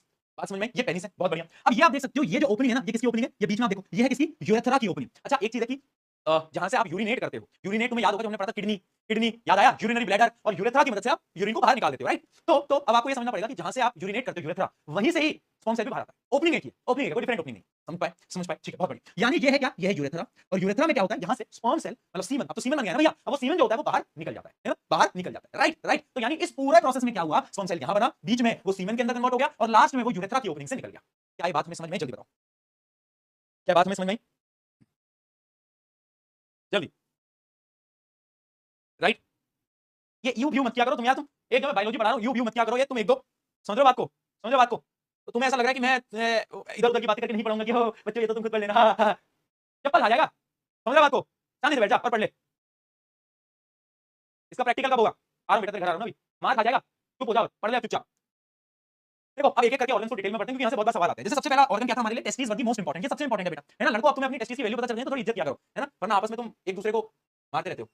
ठीक है, आ जाओ, टेस्टिस क्या इंपॉर्टेंट है? तो testis are the primary male reproductive organs, सबसे इंपॉर्टेंट यही है। They lie in small sac, एक मस्कुलर क्या होता है, स्ट्रक्चर होता है नीचे की तरफ, जिसको हम क्या बोलते हैं? जिसको बोलते हैं स्क्रोटम। और स्क्रोटम जो होता है वो क्या होता है? आउटसाइड द एब्डोमिनल कैविटी, यानी हमारी जो बॉडी है उससे बाहर की तरफ निकला होता है। ठीक है, उसको स्क्रोटम बोलते हैं। Testis forms sperm through out the reproductive life, यानी पूरी आपकी जब तक रिप्रोडक्टिव लाइफ चल रही है, आपकी टेस्टिस स्पर्म सेल को बनाती रहेंगी, बनाती रहेंगी, बनाती रहेंगी, बनाती रहेंगी, बनाती रहेंगी भैया, है ना? कॉन्टिन्यूसली बनाती रहेंगी। चलिए बहुत बढ़िया, है ना? अब स्क्रोटम की बात करते हैं। स्क्रोटम क्या था? अब वो scrotum has the lower temperature than normal body temperature, इस वजह से स्क्रोटम क्या होता है? आउट होता है बॉडी के बाहर होता है। समझे बात को? किसका टेंपरेचर कम है? ठीक है, testis are located outside the abdominal cavity because the formation of sperm cell requires lower temperature than the normal body temperature. क्या बात समझ में आ गई बेटा, जो मैं आपको दो तीन बार रिपीट कर चुका हूं? बताओ। बहुत बढ़िया, बहुत बढ़िया, है ना? क्योंकि बॉडी के बाहर है तो स्पर्म सेल तभी बन पाता है जब टेंपरेचर कम होता है, बॉडी के अंदर होता तो नहीं बन पाता। सही है। अब मैं आपको एक टर्म बता रहा था, एपिडेमिस। तो ये एपिडेमिस क्या होता है समझना? It receive sperm from testis and stores them temporarily till ejaculation, यानी इजैकुलेशन क्या होता है? इजैकुलेशन यानी बाहर जाना स्पर्म का, तो उसको बाहर जाने से पहले जो टेस्टिस में ऊपर की तरफ स्टोर करके रखता है उस जगह को बोलते हैं एपिडेमिस। ठीक है, बहुत बढ़िया। वास्ट डिफरेंट क्या था? Work as the transporting sperm to urethra, यानी ये यूरेथ्रा तक एक नली की तरह है जो कि ट्रांसपोर्ट करता है। बहुत बढ़िया, आगे बढ़ते हैं। अब आते हैं दो गुंडे, कौन कौन से? Seminal vesicle, prostate gland. Seminal vesicle, prostate gland, right? तो सेमिनल वेसिकल क्या करते हैं? Secretion of this gland protect sperm from acidity of male urethra and female reproductive tract. समझाऊंगा बेटा, चिल करो अभी चिल करो, सुनो सुनो मेरी बात, रुक जाओ, सुनो। ये क्या करते हैं? ये कुछ चीजों को सेक्रेट करते हैं, फ्लूइड को सेक्रेट करते हैं। उससे काम क्या होता है? दो काम होते हैं बेटा।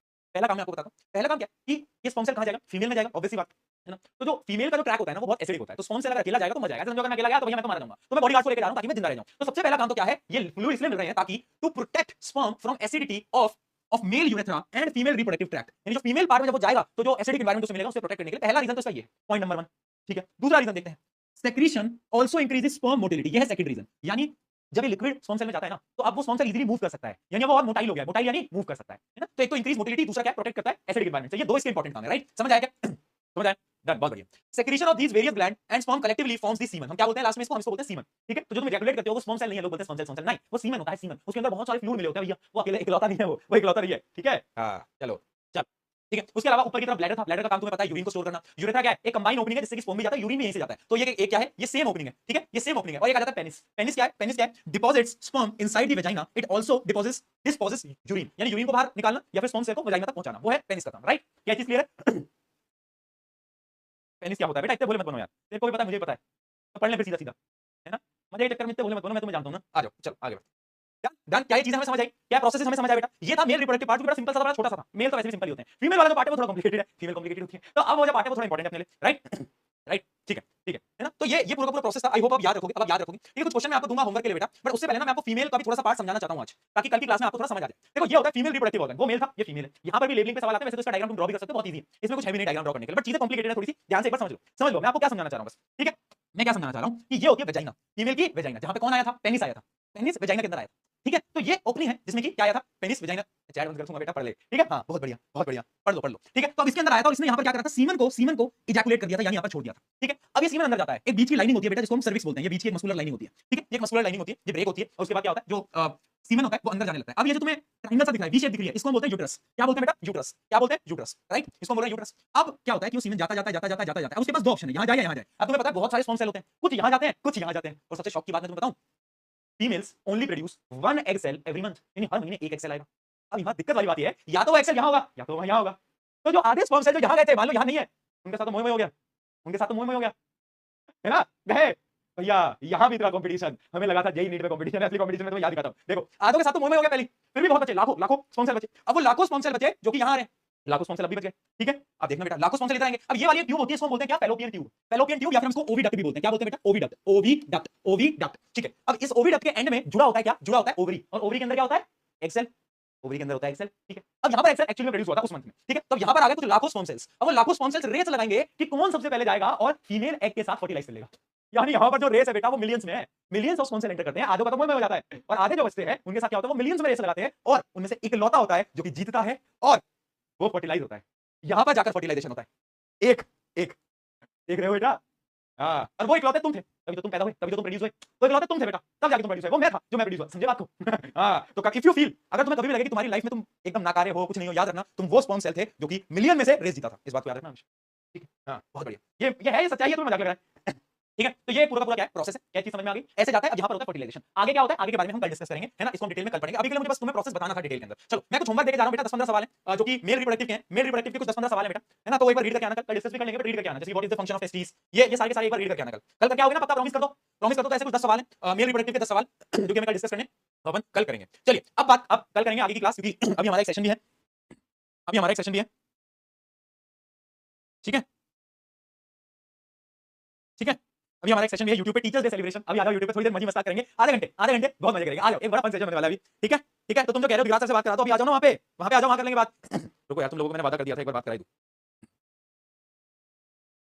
विराज सर क्लास में हूँ, 1 मिनट ना, स्पीकर पे कर रहा हूँ, सुनो। तो बच्चों को जरा हैप्पी टीचर्स डे बोल रहे हैं वो आपको, तो वो चाहे विराज सर को एक बार बात करा दो। हाँ, तो मेरे सारे बच्चों को बहुत-बहुत धन्यवाद, और हम अभी लाइव मिल रहे हैं बहुत जल्दी। आज मेरी क्लास में तो मैं सोच रहा था कि मेरे घर में कोई एक ना एक बात करवाएगा सब। Thank you Arjun. आते तब से लेके जा रही थी, कॉल डीएस, एक तो डीएसआर लिखते डायरेक्टली, डायरेक्टली डीएसआर, मान सम्मान सब भूल गए हैं। वहां से कुछ नहीं, डायरेक्ट कॉल डीएसआर, अरे यार तो मेरी क्लास में कॉल किया लिखते हैं, कोई नहीं कोई सब कुछ नहीं। ये क्या तरीका होता है दोस्तों, ये क्या कर रहे हो तुम, क्या दिन सारे। हां ये क्या संस्कार है। चलो अभी मिलते हैं फिर लाइव में, है ना, ठीक है। ठीक है दोस्तों, ठीक है, ओके, डन। अभी लाइव में मिलते हैं, लाइव में मिलते हैं आराम से, और टीचर्स डे सेलिब्रेशन करते हैं, मस्ती मजाक करेंगे, एंजॉय करेंगे। शुक्रिया एवरीवन, बहुत सारा प्यार देने के लिए, आज टीचर्स डे के लिए, लव यू ऑल, बहुत सारा प्यार, बहुत सारा प्यार। बाय, मिलते हैं कल मिलते हैं, आ जाओ अभी पर आ जाना, चलो बाय।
हेलो दोस्तों, क्या सब आ चुके हैं, क्या क्लास में सब आ गए हैं भाइयों बहनों, जल्दी से बता दो चैट के अंदर, क्या सब आ गए हैं, क्या सबको मेरी आवाज एकदम बढ़िया तरीके से सुनाई दे रही है, तो हम आगे बढ़े। यस यस बेटा जी, सबको आवाज आ रही है, बढ़िया आ रही है, एकदम मस्त आ रही है, झक्कास आ रही है, बहुत बढ़िया। तो हेलो एवरीबॉडी, कैसे हो भैया, कैम हो गया, शौक हो गया, काहे शौक हो गए, हाय हाय हाय। अच्छा क्लास आज भैया 4:30 बजे क्यों है, क्योंकि आप सभी को नोटिफिकेशन आया होगा कि आज है साइंस की एक्स्ट्रा क्लास, एक्स्ट्रा क्लास चली भैया आज। हाँ, तो यानी आज क्लास चलेगी 6 या 6:30 बजे तक बेटा, तो एक्स्ट्रा क्लास है आज, ठीक है। आज मैराथन है हमारी, क्योंकि पिछली 2-3 क्लासेस अपनी मिस हो गई थी, क्योंकि आपकी मैराथन वगैरह चल रही थी, उस वजह से आज क्लास बहुत लंबी होगी, इतनी लंबी होगी कि तुम टिंग टिंग टिंग हो जाओगे, तुम्हारा माथा हिल जाएगा। और ये जितने भी बच्चे लिख रहे हैं जस्टिस जस्टिस, सुन मेरी बात सुन, शर्म आ रही तेरे को? इतने दिनों बाद अपन मिले, ऐसा बोले कि कैसे हो भैया, गुड इवनिंग भैया, आप बताओ कैसे हो? नहीं, इनको छुट्टी दे दो, बस छुट्टी दे दो, चीटिंग लिख दो, बहुत बढ़िया। चलो, ओलंपियाड का रिजल्ट आ गया। हाँ, ओलंपियाड का रिजल्ट आ गया होगा, अब आप सब देख सकते हो रिजल्ट। अच्छा, कुछ बच्चे बोल रहे हैं यार रिजल्ट भैया पहले अलग था, अब अलग है, ऐसा भी कुछ कह रहे हैं। देखो, पहले वैसे रिजल्ट मतलब पहले अगर हम आंसर की के हिसाब से करें ना, तो कुछ-कुछ आंसर्स गलत थे, है ना, आंसर की के अंदर, और उसके अलावा कुछ-कुछ क्वेश्चंस के अंदर डायग्राम भी मिसिंग था। अगर तुम्हें याद हो तो कुछ ऐसे सवाल थे जिसके अंदर डायग्राम थोड़ा बहुत दिक्कत था, तो उन क्वेश्चंस का बोनस मार्क मिला है सबको, मतलब उसको बोनस नहीं, उन क्वेश्चंस को ओलंपियाड से हटा दिया गया है। इस वजह से जो तुम्हें अपना स्कोर दिखाई दे रहा है ओलंपियाड का, वो पहले के कंपैरिजन में कम हो गया होगा, क्योंकि जो क्वेश्चन गलत थे उनको मार्किंग से हटा दिया गया, राइट? यस, यस, तो ऐसा हुआ है, ठीक है। तो मुझे बताओ कितने बच्चे हैं जो कि ओलंपियाड की स्टेज 2 के अंदर सेलेक्ट हो गए हैं? कितने बच्चे हैं? बताओ, कितने बच्चे जो भी सेलेक्ट हो गए हैं? वाह यार, वाह। नहीं बेटा, जितने भी क्वेश्चन जो गलत थे, बाई चांस अगर कोई क्वेश्चन एक दो क्वेश्चन मेरे हिसाब से 10th में तो बहुत कम क्वेश्चन गलत थे, 9th वाला जो पेपर था उसके अंदर कुछ क्वेश्चन गलत थे, तो उनको हटाया गया है। तुम्हारे में भी एक दो क्वेश्चन हटा के वो उनके मार्क्स सब में से हटा दिया गया, राइट? ऑब्वियस सी बात है, बहुत कम बच्चे सेलेक्ट हुए होंगे, वो तो यार ऑब्वियस सी बात है, स्टेज 2 में आए हो तो बहुत सारे बच्चों ने अटेम्प्ट किया था, तो उसमें से बहुत कम बच्चे स्टेज 2 के अंदर आए होंगे। अब जितने भी बच्चे स्टेज 2 में आ गए हैं, वो सब तैयार हो जाएं अब इंटरव्यू राउंड के लिए, ठीक है? आपको कुछ व्हाट्सएप ग्रुप्स के अंदर जोड़ा जाएगा, आपके नंबर पे कॉल वगैरह आएगा, तो कॉल अटेंड कर लेना, उठा लेना, क्योंकि अब तुम्हें कुछ ग्रुप्स में जोड़ा जाएगा जिसमें कि आपके इंटरव्यू राउंड शेड्यूल होंगे, ठीक है? हमारी जो टीम है वो इंटरव्यू राउंड कंडक्ट करा रही होगी, यानी अब आएगा असली मजा, होगा मौत का खेल बेटा। तुम इंटरव्यू दोगे, इन शॉर्ट तुम इंटरव्यू दोगे, ठीक है? 4866 रैंक आई है, okay. I got selected, I got not selected. कुछ सेलेक्ट होंगे, कुछ नहीं होंगे। अब इसका ये मतलब नहीं है कि आपको हार मान लेना है, इसका मतलब नहीं है यार हम तो सेलेक्ट ही नहीं हो पाए, हम तो डिमोटिवेटेड हो जाएंगे, हमसे तो कुछ नहीं हो पाएगा। अरे यार देख, मैं बोल रहा हूँ, जब एक नेशनल लेवल की चीज होती है ना, जिसमें कि बहुत सारे बच्चे अटेम्प्ट करते हैं, तो सबका सिलेक्शन पॉसिबल नहीं होता। और पता है ये चीज ना जीवन में रखो कि अगर कोई चीज नहीं मिल पाई ना, तो खुद को बेहतर बनाओ और फिर आओ अगले साल और फिर उस चीज को अटेम्प्ट करो, उस चीज को लेकर जाओ, समझ रहे हो? तो सीखना है, हार नहीं माननी, डिमोटिवेट नहीं होना कि यार भैया मेरे से नहीं हुआ ओलंपियाड में, तो एकदम नकारा हूं, मैं तो एकदम बेकार हूं, मैं तो एकदम बेवकूफ हूं। अरे यार लोग बहुत हैं जो कि तुझसे ज्यादा मेहनत कर रहे थे, इस वजह से उनका सिलेक्शन हो गया। अगर तेरा नहीं हुआ तो क्या तू बेकार था? नहीं, इसका ये मतलब था कि अभी तू सीख रहा है, तू सीख रही है ना? अभी और प्रैक्टिस करो और सीख। चलो स्टार्ट करते हैं, पढ़ाना स्टार्ट करते हैं फटाफट से। How do organism reproduce? अच्छा, हमने मेल वाला पूरा पढ़ लिया था ना, मेल वाला पार्ट हमने पूरा पढ़ लिया था, क्या सबको याद है? लास्ट लेक्चर के अंदर हमने मेल वाला पूरा पढ़ लिया था। जो मस्कुलर पैच होता है उसको हम क्या बोलते थे? स्क्रोटम। स्क्रोटम के अंदर होती है टेस्टिस। टेस्टिस क्या करती थी? स्पर्म बनाती थी और टेस्टोस्टेरोन बनाती थी। अच्छा, एक ट्यूब लाइक स्ट्रक्चर था जिसको हम क्या बोलते थे? वास डिफरेंट। वास डिफरेंट क्या करता था? लेकर जाता था स्पर्म को। अब दो चीजें आती थी, दो ग्लैंड्स आते थे, किन किन को वो ग्लैंड का नाम याद हो तो एक बार चैट में लिख के बता दो, बताओ जल्दी, कोई बताएगा? सेमिनल वेसिकल और हाँ प्रोस्टेट ग्लैंड। ये क्या करते थे? कुछ फ्लूइड लिक्विड सब्सटेंस ऐड करते थे, जिससे कि वो जो स्पर्म सेल था सीमेन में कन्वर्ट हो जाता था, फिर वो यूरेथ्रा की मदद से बाहर निकल जाता था, यानी इजैकुलेट हो जाता था। तो ये पूरा प्रोसेस हमने मेल रिप्रोडक्टिव ऑर्गन का पढ़ लिया था। क्या वो सबको याद है? हाँ जी, हाँ जी, याद है नहीं है? अरे बोल दो भाई, अरे बोल दो, हाँ याद है, ठीक है, वो डायग्राम इंपॉर्टेंट है। सही है, सही है, सही है। चलो कुछ क्वेश्चन देखते हैं इसके, कुछ क्वेश्चन देखते हैं। Which part carry sperm from testis to urethra? कौन सा ऐसा पार्ट है बेटा जो कि कैरी करता है? वो है, बोलो, वास डिफरेंट, राइट? कुछ क्वेश्चन देखते चलते हैं फटाफट से ना, अपने लास्ट क्लास में क्वेश्चन प्रैक्टिस नहीं करी थी, आई गेस जितना मुझे याद है। Which gland provide nutrition to the sperm? Nutrition कौन देता है इनमें से? प्रोस्टेट ग्लैंड, ठीक है। बाकी तो पिट्यूटरी ग्लैंड दिमाग में होता है, एड्रिनल ग्लैंड कहां होता है? किडनी पे होता है, पेनक्रियास वो अलग है, ठीक है जी, बहुत सही। State the function of testis, ये हमने नहीं करे थे ना, ये क्वेश्चन हमने नहीं करे थे ना, नहीं करे थे, हाँ। तो टेस्टिस के दो फंक्शन होते हैं, क्या होता है? एक तो टेस्टोस्टेरोन प्रोड्यूस करना और एक स्पर्म सेल प्रोड्यूस करना, ये दो फंक्शन होते हैं। चलिए ये दो फंक्शन यहाँ पर लिखे भी हुए हैं, आगे बढ़ते हैं। अगला क्या आता है? एक मिनट, अगला क्वेश्चन देखते हैं। Right the pathway of sperm in male reproductive system, यानी पाथवे आपको बताना है बेटा। सबसे पहले टेस्टिस होता है, टेस्टिस के बाद एक एरिया होता है जो कि मैंने तुम्हें बताया था, एपिडेमिस। वैसे वो एनसीईआरटी के अंदर नहीं है, तो अगर आप नहीं भी लिखोगे तो भी चलेगा, बट फॉर एक्स्ट्रा नॉलेज मैं आपको बता रहा हूं, ये एक एरिया होता था एपिडेमिस, जिसमें क्या होता था? ये जो स्पर्म होता था वो स्टोर होता था, याद आया? यहाँ पर क्या होता था? स्पर्म स्टोर होता था। फिर वास डिफरेंट की मदद से स्पर्म आगे जाता था, बीच में दो गुंडे मिलते थे, सेमिनल वेसिकल, प्रोस्टेट ग्लैंड, और फिर आता था यूरेथ्रा। यूरेथ्रा वही जहां से यूरिन और स्पर्म दोनों निकलता है, और फिर पीनस की मदद से क्या होता है? बाहर जो स्पर्म जो कि सीमन में कन्वर्ट हो चुका है वो बाहर निकल जाता था। क्या सबको याद है? Yes, yes. चलिए दोस्तों, why are testis located outside the abdominal cavity? Abdominal cavity यानी हमारी बॉडी के बाहर क्यों होता है? इसका भी एक सिंपल सा रीजन था जो कि मैं आपको बता चुका हूं कि जो स्पर्म प्रोडक्शन होता है उसको टेंपरेचर जो चाहिए होता है वो कम चाहिए होता है, ठीक है? तो यानी sperm production requires the lower temperature than the normal temperature of the body, इस वजह से स्क्रोटम जो होता है वो बाहर होता है हमारी बॉडी के, राइट? बहुत सही। चलिए आगे चलते हैं। What is the function of seminal vesicle and prostate gland? यानी सेमिनल वेसिकल और प्रोस्टेट ग्लैंड के क्या फंक्शन थे बेटा? दो फंक्शन थे, बताओ। एक तो ये उस स्पर्म सेल को न्यूट्रिएंट देते थे जिसकी मदद से वो मरता नहीं था, है ना? याद आया? एसिडिक एनवायरनमेंट में भी सर्वाइव कर लेता था। दूसरा, उस स्पर्म सेल को मोटिलिटी देते थे। मोटिलिटी समझ आ रहा है? मोटर। तो हम तीनों ने ना एक डांस करा था जयपुर के उसमें सेमिनार में, जो परचम था तेरे घुमा दूं हीरो होंडे पे, है ना? तो मोटर, मोटर जो चीज चलती है, मोटिलिटी यानी मूवमेंट की कैपेसिटी, तो स्पर्म सेल बहुत अच्छी तरीके से मूव कर पाता है इसकी वजह से, ठीक है? तो दो इसके रीजन होते हैं, दो चीजें मैं आपको ऑलरेडी बता चुका हूं। चलिए आगे बढ़ते हैं, अब आ जाते हैं फीमेल रिप्रोडक्टिव ऑर्गन पे। आ जाओ भाई, फीमेल रिप्रोडक्टिव ऑर्गन पे आ जाते हैं, स्टार्ट करते हैं। करें जी स्टार्ट? हाँ जी बच्चों बोलो, करते हैं स्टार्ट? बहुत बढ़िया, करते हैं, चलो। यस भैया कर दो। चलिए, ये फीमेल रिप्रोडक्टिव ऑर्गन है, इसके पार्ट्स वैसे मैं पिछली क्लास में बता चुका हूं, बट एक बार मैं आपको बता देता हूं क्या क्या होता है और इन एक-एक पार्ट को पढ़ते हुए चलते हैं, ठीक है? तो मैंने आपको एक फ्लो बताया था कि सबसे पहले जो एरिया होता है इसको बोलते हैं वेजाइना। क्या बोलते हैं? वेजाइना, ठीक है? सबसे मेन एरिया होता है ये यूट्रस। क्या? ये जो तुम्हें वी स्ट्रक्चर दिख रहा है ये होता है यूट्रस, ठीक है बेटा? और इन दोनों को जो सेपरेट करता है वो एक वॉल होती है जिसको हम बोलते हैं सर्विक्स, ठीक है? वॉल होती है जिसको हम बोलते हैं सर्विक्स, ठीक है जी? अब उसके बाद दो ट्यूब होती हैं यूट्रस से अटैच्ड, दो ट्यूब होती है जिनको हम बोलते हैं फैलोपियन ट्यूब, या फिर इसका एक और नाम होता है ओविडक्ट। क्या होता है? ओविडक्ट, ठीक है? ये जो तुम्हें दोनों ट्यूब दिख रही है ये, और ये जो लास्ट में तुम्हें अटैचमेंट दिख रही है ये होती है ओवरी। क्या होती है? ओवरी। और ओवरी क्या प्रोड्यूस करता है बेटा? बोलो, अरे क्या? Female germ cell. Germ cell यानी एग, है ना? समझ में आया? जो फीमेल गैमीट है, फीमेल सेक्स सेल है, जिसको हम एग सेल भी बोलते हैं, वो कौन प्रोड्यूस करता है? वो यही प्रोड्यूस करता है, ओवरी, ठीक है? हाँ, ब्राइटनेस ठीक है। अच्छा, एग सेल को ओवम भी बोलते हैं बेटा, बहुत सारे नाम होते हैं, तो कंफ्यूज मत होना कभी भी कंफ्यूज मत होना, ठीक है।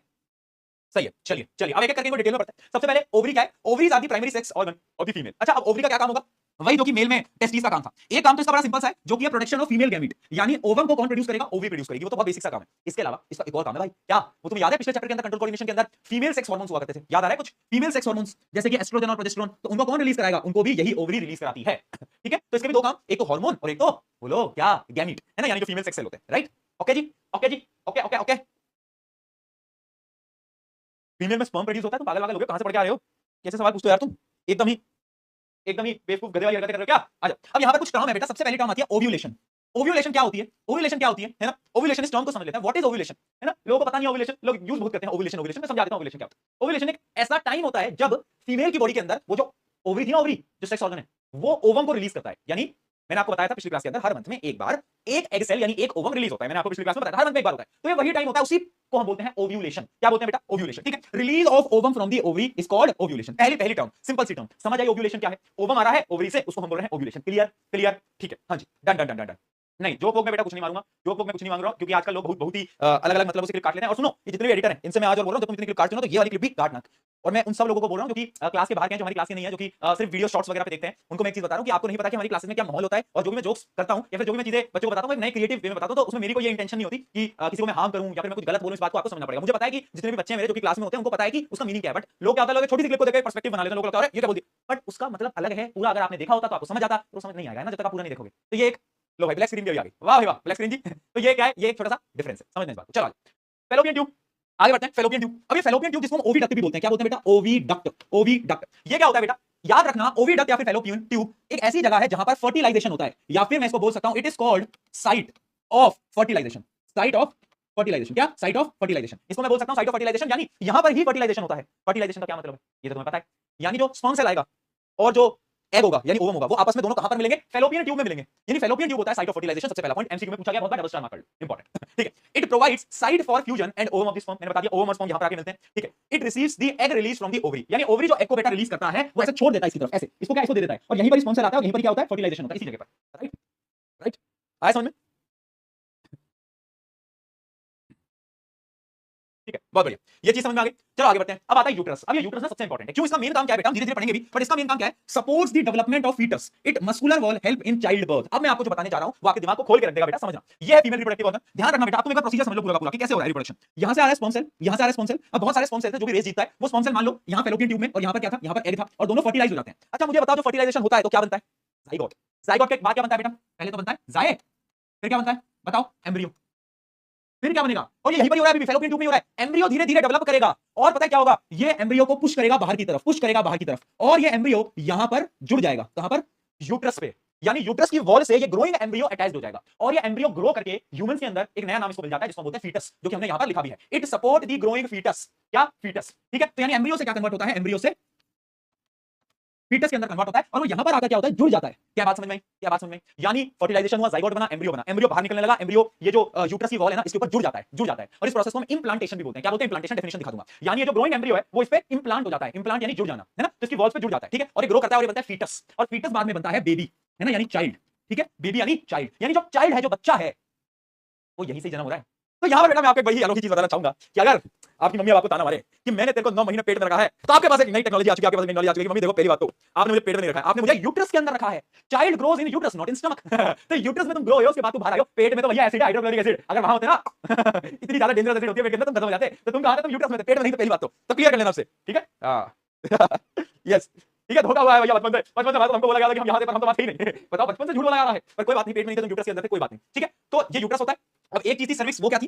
The ring of muscle that lower end of the uterus, यानी जो यूट्रस और वेजाइना को जो सेपरेट करता है, बीच में ये जो तुम्हें दिख पा रही है, यहां पर एक लेयर होती है, इसको बोलते हैं सर्विक्स, ठीक है। और फिर आ जाती है वेजाइना। वेजाइना का मेन काम क्या है? Receive the sperm act as the birth canal, है ना, यानी यहीं से ही जो चाइल्ड जो ग्रो होगा उसके बाद वो यहीं से निकलेगा, यानी वेजाइना से वो बाहर आएगा। चलिए बहुत बढ़िया, क्या चीज समझ में आ गई भैया? फ्लाइंग चप्पल आइएगा, मम्मी को बोल दिया तो वो तुम खाओ, वो तुम खाओ, मुझे क्या, वो तुम खाओ, ठीक है। चलो अब आप कुछ फर्टिलाइजेशन के ना एकदम मैं आपको टर्म टू टर्म, वैसे मैं आपको बता भी चुका हूं, टर्म टू टर्म एक बार फर्टिलाइजेशन को समझ लेते हैं कि फर्टिलाइजेशन हुआ कैसे। रीड करो।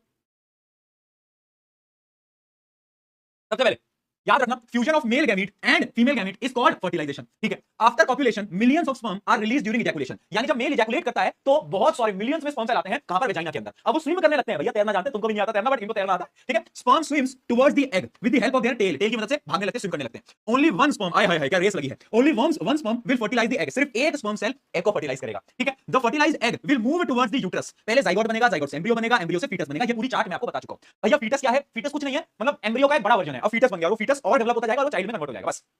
राइट राइट, ठीक है।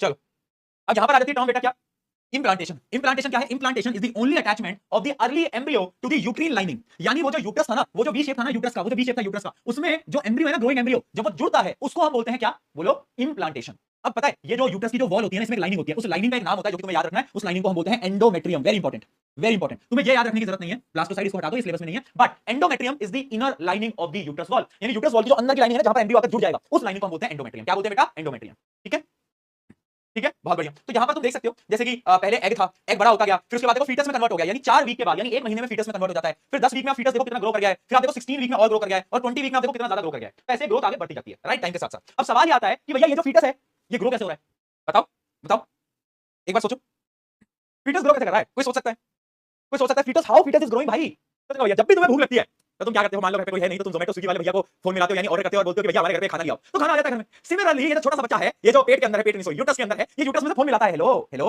हेलो जोमेटो वाले भैया खाना भिजवा दोगे, हमको ना ग्रो होना है, तो हमको थोड़ा सा ग्रो करवा दो प्लीज, क्या खाने में, वो एक नान मंगवाना और वो दाल मखनी हो जाती तो ऐसे करता है क्या छोटा सा बच्चा है, यूट्रस में से फोन मिला रहा है जोमेटो स्विगी पे, ऐसा तो नहीं कर सकता। तो हमारी बॉडी में, यानी फीमेल बॉडी, हमारी बोल रहा हूं फीमेल बॉडी में एक चीज होती है, एक स्पेशलाइज्ड जोमेटो स्विगी होता है जिसका नाम होता है प्लेसेंटा। जो काम हमारे लिए जोमेटो स्विगी करता है वो छोटे से बच्चे के लिए प्लेसेंटा करता है। कौन, प्लेसेंटा, नाम याद रखना, प्लेसेंटा। ये कौन है, ये जोमेटो स्विगी है भैया, है ना, ये बच्चों के लिए जोमेटो स्विगी है जो बच्चों के लिए जोमेटो स्विगी है वो प्लेसेंटा। तो याद रखना, what is placenta, embryo grows inside the mother's womb, womb यानी वो एरिया जहां पर बच्चा ग्रो कर रहा है, ठीक है, and get nourishment from the mother's blood through the tissue called placenta. यानी प्लेसेंटा क्या है, एक टाइप का टिश्यू है जिसका मेन काम क्या है, चाइल्ड को न्यूट्रिशन देना, चाइल्ड को न्यूट्रिशन देना। वो कहां से देगा न्यूट्रिशन, मदर के ब्लड में से, मदर के खून में से भैया, हां मदर के खून में से, यानी जो आपकी मम्मी कह रही खून का रिश्ता है तो एकदम ट्रू है बेटा, उन्हीं के खून से तुम बड़े हुए हो, तो बहुत जरूरी बात, ठीक है जी। अब कैसे दे पाता है ये प्लेसेंटा, एंड मैं आज आपको बोल रहा हूं प्लेसेंटा का topic one of the most important topic है। प्लेसेंटा में से एक सवाल आपके पेपर के अंदर आपको दिखने वाला है, क्वेश्चन आता है व्हाई प्लेसेंटा इज इंपोर्टेंट, या फिर क्वेश्चन आता है what is placenta and why it is very important. तो समझना, प्लेसेंटा के पास विलाई होता है, आपको याद है किसी को विलाई क्या होता है, किसी को याद है कि विलाई क्या होता है, बताओ जल्दी। हाँ भैया याद है, विलाई में से फिंगर लाइक प्रोजेक्शन होते थे, उसके अंदर छोटे डोन के अंदर, स्मॉल इंटेस्टाइन के अंदर, जो कि ना ब्लड के अंदर सारे न्यूट्रिशंस को अब्सॉर्ब कर लेते थे। याद आया, याद आया, याद आया बेटा, बोलो, हाँ बहुत बढ़िया, याद है भैया, हाँ हाँ। तो सिमिलरली विलाई ऑन प्लेसेंटा, यानी जो प्लेसेंटा होता है ना उसमें विलाई होता है, और याद रखना वो अंदर की तरफ होता है, यानी एम्ब्रियो की साइड में होता है, एम्ब्रियो साइड पे। मैं आपको समझाता हूं, जैसे आप ये देखो, ये आप देखो, ये क्या है, मान लो ये पूरा पूरा यूट्रस है, बच्चा ग्रो कर रहा है, तो ये क्या है, ग्रोइंग एम्ब्रियो, ये अंदर वाली साइड क्या, ग्रोइंग एम्ब्रियो। तो जो विलाई होगा ना बेटा वो ऐसे होगा, विलाई अंदर की तरफ होगा, यानी बाहर की तरफ नहीं होता, विलाई अंदर की तरफ होता है। क्या बात समझ में आई, बाहर की तरफ होता है, अंदर की तरफ। ये मैं बार-बार क्यों बोल रहा हूं, क्योंकि पूछा गया था एमसीक्यू के अंदर कि जो विलाई प्रेजेंट होता है प्लेसेंटा के पास, वो कहां पर होता है, वो एम्ब्रियो की तरफ होता है या फिर मदर साइड पे होता है, तो हमेशा वो एम्ब्रियो की साइड पे होता है, या बात याद रखना इनर साइड पे होता है। बहुत बढ़िया, ठीक है। तो पहली चीज तो हमें ये समझ आ गया है ना, इसका काम क्या है, to increase the surface area को इंक्रीज करना। बहुत बढ़िया। अब इसके दो फंक्शन हम याद रखेंगे बेटा, इसके वही फंक्शन है जो कि जोमेटो स्विगी का फंक्शन है। पहला function, glucose and oxygen to pass from mother to the developing embryo, यानी सबसे पहले तो जो ग्लूकोज उसको चाहिए, जो ऑक्सीजन उसको चाहिए ग्रोइंग एम्ब्रियो को, वो प्रोवाइड कर देता है ना। हेलो जोमेटो वाले भैया, ग्लूकोज और ऑक्सीजन मिलेगा क्या, तो प्लेसेंटा आता है, बोलता है ले ले जल्दी ले जल्दी ले, ठीक है, ये हमें समझ आ गया। अगला देखना, अगला देखना, waste to pass from embryo to the mother through placenta, यानी अब भैया अगर बच्चा है तो वेस्ट भी होगा, कार्बन डाइऑक्साइड रिलीज होगा, तो जितना भी वेस्ट प्रोडक्ट है उसको वो मदर के ब्लड में भेज देते हैं ताकि वो वेस्ट भी बाहर निकल सके। यानी न्यूट्रिशन लेना और वेस्ट निकालना दोनों कौन कर रहा है, प्लेसेंटा। तो प्लेसेंटा यदि जोमेटो स्विगी दोनों काम करेगा, खाना लाएगा भी और वेस्ट को लेके भी जाएगा। क्या बात क्लियर है बेटा, जल्दी बताओ जल्दी, ठीक है, बहुत जल्दी बच्चे अब आ रहे हैं, क्योंकि 5 बज रहे हैं ना, तो बच्चों का बहुत सारा, साइंस की क्लास बेटा, नोटिफिकेशन ना ऐप की ऑन कर ले, 4:30 बजे नहीं 3:30 बजे नोटिफिकेशन लगा दिया था कि आज एक्स्ट्रा क्लास है, 4:30 बजे से स्टार्ट करेंगे, लंबा पढ़ेंगे। कहां कहां नींद में, किसके ख्यालों में, कहां दूर रहे थे तब से, हैं भाई, चिंटू मिंटू अब आए हो तुम, वेलकम टू द क्लास। बहुत चीजें हम पढ़ चुके हैं बेटा, लेट हो गए, क्या हो गए, लेट हो गए, हाँ ठीक है। आगे समझे, प्लेसेंटा का काम क्या है, ये दो फंक्शन प्लेसेंटा के याद रखना, very important, very very very very important, double triple star सारे स्टार लगा लो। यहां तक की कहानी हमें क्लियर हो गई। अब पता क्या होता है, अब मैं एक ऐसा टॉपिक बता रहा हूं जो कि देखो बेटा, पहली चीज, अब जो मैं टॉपिक पढ़ा रहा हूं हंसना वसना नहीं है, ठीक है, और it is very important to know. आज की जनरेशन में क्या होता है, मतलब आज के, मुझे बड़ा शर्म आती है बोल के कि आज के समय पर भी कुछ टॉपिक्स को टैबू बना रखा है, यानी बात ही नहीं करते, जैसे कि अबाउट फीमेल मेंस्ट्रुएशन साइकिल, यानी पीरियड्स के बारे में बात नहीं करते हैं ना, सैनिटरी पैड्स के बारे में बात नहीं करते। ये चीजों को बड़ा ऐसे बना रखा है कि अरे क्या हो गया, ये क्या हो, मतलब इतना मुझे समझ नहीं आता कि आज हम इतने डेवलप हो चुके हैं, कैसी जनरेशन हमारी चल रही है जिसमें हम खुल के बात कर सकते हैं, बट लोगों को ये नहीं पता कि मेंस्ट्रुएशन क्यों होता है, क्या ये नेचुरल है, कुछ नहीं पता लोगों को। एंड स्पेशली जब मैं बोल रहा हूं तो जो लड़कियां होंगी वो बड़ी एम्बेरस होंगी, है ना, थोड़ा सा लगता है। बट मैं ये बात लड़कों को बताना चाहता हूं कि तुम्हारे लिए समझना बहुत जरूरी है, क्योंकि आज नहीं समझोगे तो जीवन में कभी नहीं समझ पाओगे, है ना, कि एक लड़की इस समय पर किस पेन से गुजर रही होती है, उसका आइडिया हम नहीं लगा सकते, ये रियलिटी है और ये साइंस बोलती है। इसी वजह से ये जो टॉपिक है ना, ये मैं बहुत ध्यान से पढ़ाना चाहता हूं। तो इस टॉपिक में मैं हाथ जोड़ के बोल रहा हूं, बिल्कुल भी मुझे बकवास नहीं सुननी है चैट के अंदर, ठीक है, मेरे को बिल्कुल भी बकवास नहीं सुननी, क्योंकि ये टॉपिक बहुत इंपॉर्टेंट है सबके लिए समझना, तो इसे ध्यान से समझ लो, है ना। मजाक मस्ती अपनी जगह पर बेटा, बट कुछ जो टॉपिक्स होते हैं वो बहुत इंपॉर्टेंट होते हैं हमारे लिए समझने के लिए। This is one of the most important topic exam perspective से भी एंड तुम्हारे वेल बीइंग के लिए भी। यानी तुम सीखोगे यार, इतने बड़े हो गए, इतनी एक नई जनरेशन हमारी चल रही है, उसमें भी ऐसे टॉपिक पे बात ना करना मुझे बड़ी शर्मनाक चीज लगती है यार। अगर हम खुल के बात नहीं कर सकते फिर कोई फायदा नहीं है। आ जाओ, what happens if the egg fertilization does not occur. अब समझते हैं होता क्या। कहानी क्या है ना बेटा, कि मैंने आपको बताया हर मंथ एग रिलीज हो रहा है, राइट और रॉन्ग, हो रहा है, ठीक। अब क्या हो रहा है कि हर मंथ स्पर्म तो नहीं आ रहा, फर्टिलाइजेशन कब होगा, जब स्पर्म सेल आएगा, स्पर्म सेल आ ही नहीं रहा, ठीक। अब होता क्या समझना बेटा, कि जैसे ही ये जो ओवुलेशन होता है, ओवुलेशन पता है ना, यानी एग रिलीज हो गया, जैसे बेटा एग रिलीज होता है ना, तो वो जो यूट्रस की लाइनिंग है ना, यूट्रस की, मैं आपको इमेज की मदद से समझाने की कोशिश करता हूं, ज्यादा इजी पड़ेगा आप सबको समझने के लिए। देखो होता क्या कि जैसे ही यहां पर ओवुलेशन होता है, महीने में एक बार हो रहा है, ठीक, जैसे ही होता है तो यार ये जो यूट्रस होता है ना, इसकी लाइनिंग मोटी होने लगती है, थिक होने लगती है। क्यों? ये खुद को प्रिपेयर करने लगता है। यूट्रस बोलता है अरे अरे अरे स्पर्म सेल आएगा, फर्टिलाइजेशन होगा, और फर्टिलाइजेशन के बाद क्या होगा, जो ग्रोइंग एम्ब्रियो होगा, जो ग्रोइंग एम्ब्रियो होगा वो आएगा मेरे पास, और मैं उसके लिए एक अच्छी जगह प्रिपेयर कर लेता हूं, जिससे कि वो आराम से आकर अटैच हो जाएगा। फॉर एग्जांपल आपके घर में मम्मी पापा कोई मतलब गेस्ट वेस्ट आने वाला होता है, तो आपकी मम्मी क्या करती है, सोफा वगैरह साफ कर देती है, एकदम प्रिपेयर कर देती है कि कोई आ रहा है तो आराम से बैठ पाए। सिमिलरली जैसे ही एग रिलीज होता है उस टाइम पे ये यूट्रस क्या करता है, अपनी लाइनिंग को थिक करने लगता है, मोटा करने लगता है। क्यों? क्योंकि इसका ये काम है कि यार भाई स्पर्म आएगा, फर्टिलाइजेशन होगा, और जो एम्ब्रियो होगा वो आएगा और मेरे पे इम्प्लांट हो जाएगा, यानी मेरे साथ जुड़ जाएगा। वो तो आराम से खुश। पर अब हुआ क्या कि बेटा स्पर्म आया नहीं, स्पर्म नहीं आया तो फर्टिलाइजेशन नहीं हुआ। कुछ टाइम में क्या होता है, मतलब कुछ ही दिनों के अंदर ये जो ओवम है, यानी ये जो एग सेल है, कुछ दिनों में ये खत्म हो जाता है ना, कुछ दिन तक जिंदा रहता है, उसके बाद मर जाता है, डाई कर जाता है। उसके बाद क्या होता है कि ये जो मर चुका है जो सेल है, ये सेल यहां पर आता है, इधर आता है यूट्रस में, और अब ये जो यूट्रस की लाइनिंग है ये भी कोई काम की नहीं है।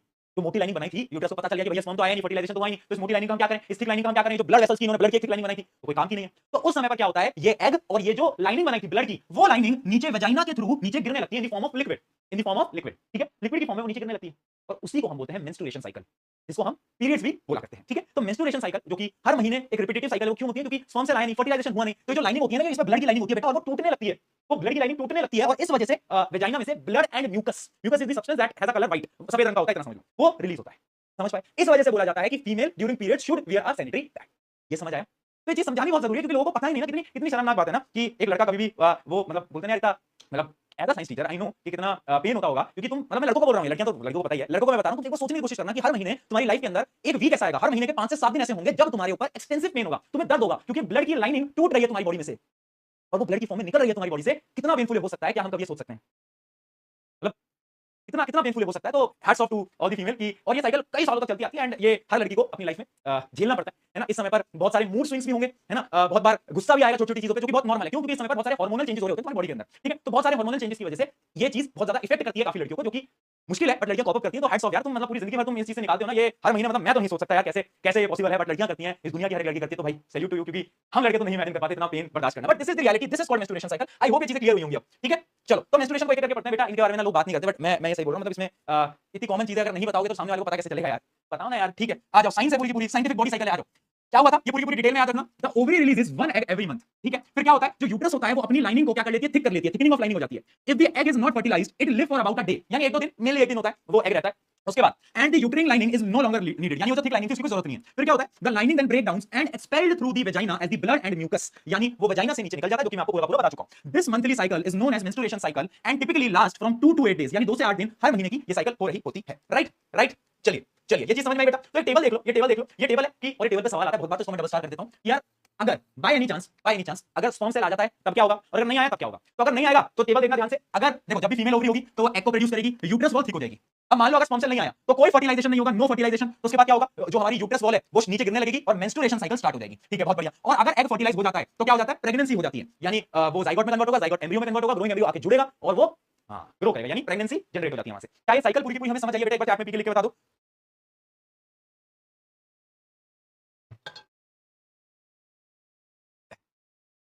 पता है जब मैं स्कूल में था ना, देखो लड़कों की आदत होती है इन सब चीजों पे मजाक उड़ाने की, है ना, मेरी भी आदत थी जब मैं स्कूल में था, बिकॉज मेरे पास कोई ऐसा शायद टीचर नहीं था जो मुझे सिखा पाए कि यार ये चीजें कैसे होती है, क्या फिनोमिना है, मुझे नहीं किसी ने बताया। तो लड़कों की आदत होती है छोटी चीजों का मजाक बनाते हैं, है ना। बट मेरा मानना है कि चलो मेरे को उस टाइप का ऐसा टीचर नहीं मिला, बट एटलीस्ट तुम्हारे साथ ऐसा ना हो, तुम लोगों को सारी चीजें डिटेल में पता होनी चाहिए, इट इज वेरी इंपॉर्टेंट। चलिए, इतना समझ में आ गया। अब यहाँ पर ना बेटा टर्म और होती है जिसको हम बोलते हैं मेनोपॉज। मेनोपॉज क्या होती है, फीमेल की एक ऐसी एज होती है जब ये जो मेंस्ट्रुएशन साइकिल होती है रुक जाती है, यानी खत्म हो जाती है, ठीक है। तो menopause is the permanent stoppage of the menstrual cycle, usually occurs between the age of 45 to 50, यानी इस एज पे जाकर मेनोपॉज हो जाता है, यानी जो रिप्रोडक्टिव लाइफ होती है वो आपकी खत्म हो जाती है, यानी हमारी जो मतलब जो फीमेल की जो ओवरी होती है वो एग को रिलीज नहीं करती इस एज के बाद, तो मेंस्ट्रुएशन साइकिल भी खत्म हो जाती है। तो उसको हम बोलते हैं क्या, मेनोपॉज। पॉज यानी रुक जाना, यानी मेंस्ट्रुएशन साइकिल का रुक जाना, राइट। चलो चलिए जी। और एक ऐसी एज होती है जब फीमेल की मेंस्ट्रुएशन साइकिल स्टार्ट होती है, जिसको हम बोलते हैं मेनार्क। क्या बोलते हैं, मेनार्क। है ना, यहाँ से मेंस्ट्रुएशन साइकिल स्टार्ट होती है। तो ये जो एज होती है 11 से 13 साल के बीच में होती है, सभी लड़कियों को पता भी होगा, they can relate with that, ठीक है। 11 से 13 के बीच में ये मेनार्क होता है, यानी स्टार्ट होता है, फिर पूरी पूरी साइकिल चलती है और एंड कब होता है? एंड होता है मेनोपॉज पे। मेनोपॉज की एज आपको मैंने बताया 45 से 50, तो यानी यहाँ से स्टार्ट होता है, यहाँ पर खत्म होता है अराउंड अराउंड 30 से 40 साल। चल इतना समझ आया। अब कुछ क्वेश्चन करते हैं बेटा, फटाफट से सवाल बताना। कुछ सवाल देखते हैं और उन सवालों के जवाब तुम दोगे। कहाँ गया ये रहा, आइडेंटिफाई द गिवन पार्ट। आ जाओ, लेवल पार्ट बताओ, वन कौन सा पार्ट दिख रहा है? दिख रहा है ना, विजिबल है ना, विजिबल है। एक बच्चा मीनार को मोनार्क दिख रहा है। मोनार्क तुमने उसमें पढ़ा होगा ना शायद, वो क्या था वो एसएसटी में शायद किंगडम वगैरह कुछ होते थे ना, मोनार्क मोनार्की ऐसे कुछ होता था ना, एक मतलब मुझे याद है शायद 9th 10th में आता था monarchy, monarchy was the kingdom, ऐसे कुछ होता था, मुझे ऐसा याद आ रहा है। ऐसा कुछ होता है फिर जैसे डिक्टेटरशिप होती है वैसे मोनार्की होती है, ऐसा कुछ है, फिर मुझे लग रहा है मेरा दिमाग बना रहा है ऐसा कुछ। पार्ट 1 क्या है? ये ओविडक्ट है, ये क्या है? ओवरी है, ये क्या है? यूट्रस है, ये क्या है? सर्विक्स है, और ये क्या है? वजाइना है, ठीक है। यस, हाँ हिस्ट्री में पढ़ा था भैया, देखो मेरी हिस्ट्री इतनी अच्छी है क्या? सही बता रहे हो भाई साहब, क्या दिगराज सर क्या कह रहे थे, क्या कह रहे थे? हिस्ट्री मेरी देख रहे हो, बता देना उनको। हाँ ठीक है चलो आगे बढ़ते हैं। Draw the end label the reproductive system, female reproductive system. ये आप ड्रॉ करने का डायग्राम सिंपल है, इसका तो बना भी सकते हो, और इसमें लेबलिंग याद रखना और फंक्शन याद रखना। ओवरी का क्या फंक्शन है, ओविडक्ट का क्या फंक्शन है, यूट्रस का क्या फंक्शन है। चलो एक एमसीक्यू खेलते हैं। बताओ मुझे साइट ऑफ फर्टिलाइजेशन क्या है, जल्दी। साइट ऑफ फर्टिलाइजेशन क्या है? बहुत बढ़िया, ओविडक्ट। साइट ऑफ इंप्लांटेशन क्या है? इंप्लांटेशन कहां होता है? बोलो, यूट्रस। क्या? यूट्रस। बहुत बढ़िया। चलिए यहां तक सारी चीजें क्लियर हो गई हैं, आगे बढ़ा जाए, आगे बढ़ा जाए, कुछ और सवाल देखे जाए। देखो ये सवाल बड़ा इंपॉर्टेंट है, जो कि मैंने तुम्हें बताया भी कि what happens if the fertilisation does not take place. अगर फर्टिलाइजेशन नहीं होगा तो क्या होगा? तो पूरा आपको एक्सप्लेन करना पड़ेगा। वो जो मैंने टेबल बताई थी कि अगर फर्टिलाइजेशन नहीं आता तो मेंस्ट्रुएशन साइकिल कैसे स्टार्ट होती है, तो पूरा फ्लो आपको याद रहना चाहिए। वेरी इंपॉर्टेंट, क्या वेरी इंपॉर्टेंट बेटा, यस ठीक है जी। The process of release of egg from ovary is called ovulation, ovulation. चलिए जी, which of the following help in nourishment of the growing embryo? कौन मदद करता है? प्लेसेंटा। और कहां पर होता है प्लेसेंटा? यूट्रस में। प्लेसेंटा इन यूट्रस। बहुत बढ़िया जी, आगे बढ़ते हैं। चलो असर्शन रीजनिंग देखते हैं। Fertilisation in human being usually take place in Fallopian tube. क्या बात सही है? क्या फर्टिलाइजेशन जो होता है वो फैलोपियन ट्यूब में होता है? एकदम भैया ये तो हमको मालूम है। Reason, Fallopian tube provide the appropriate environment for the fusion of male gamete and female gamete. इसका सही उत्तर है, तो इसका आंसर आएगा ए। ठीक है बेटा, इसका आंसर क्या आएगा? ए आएगा, राइट।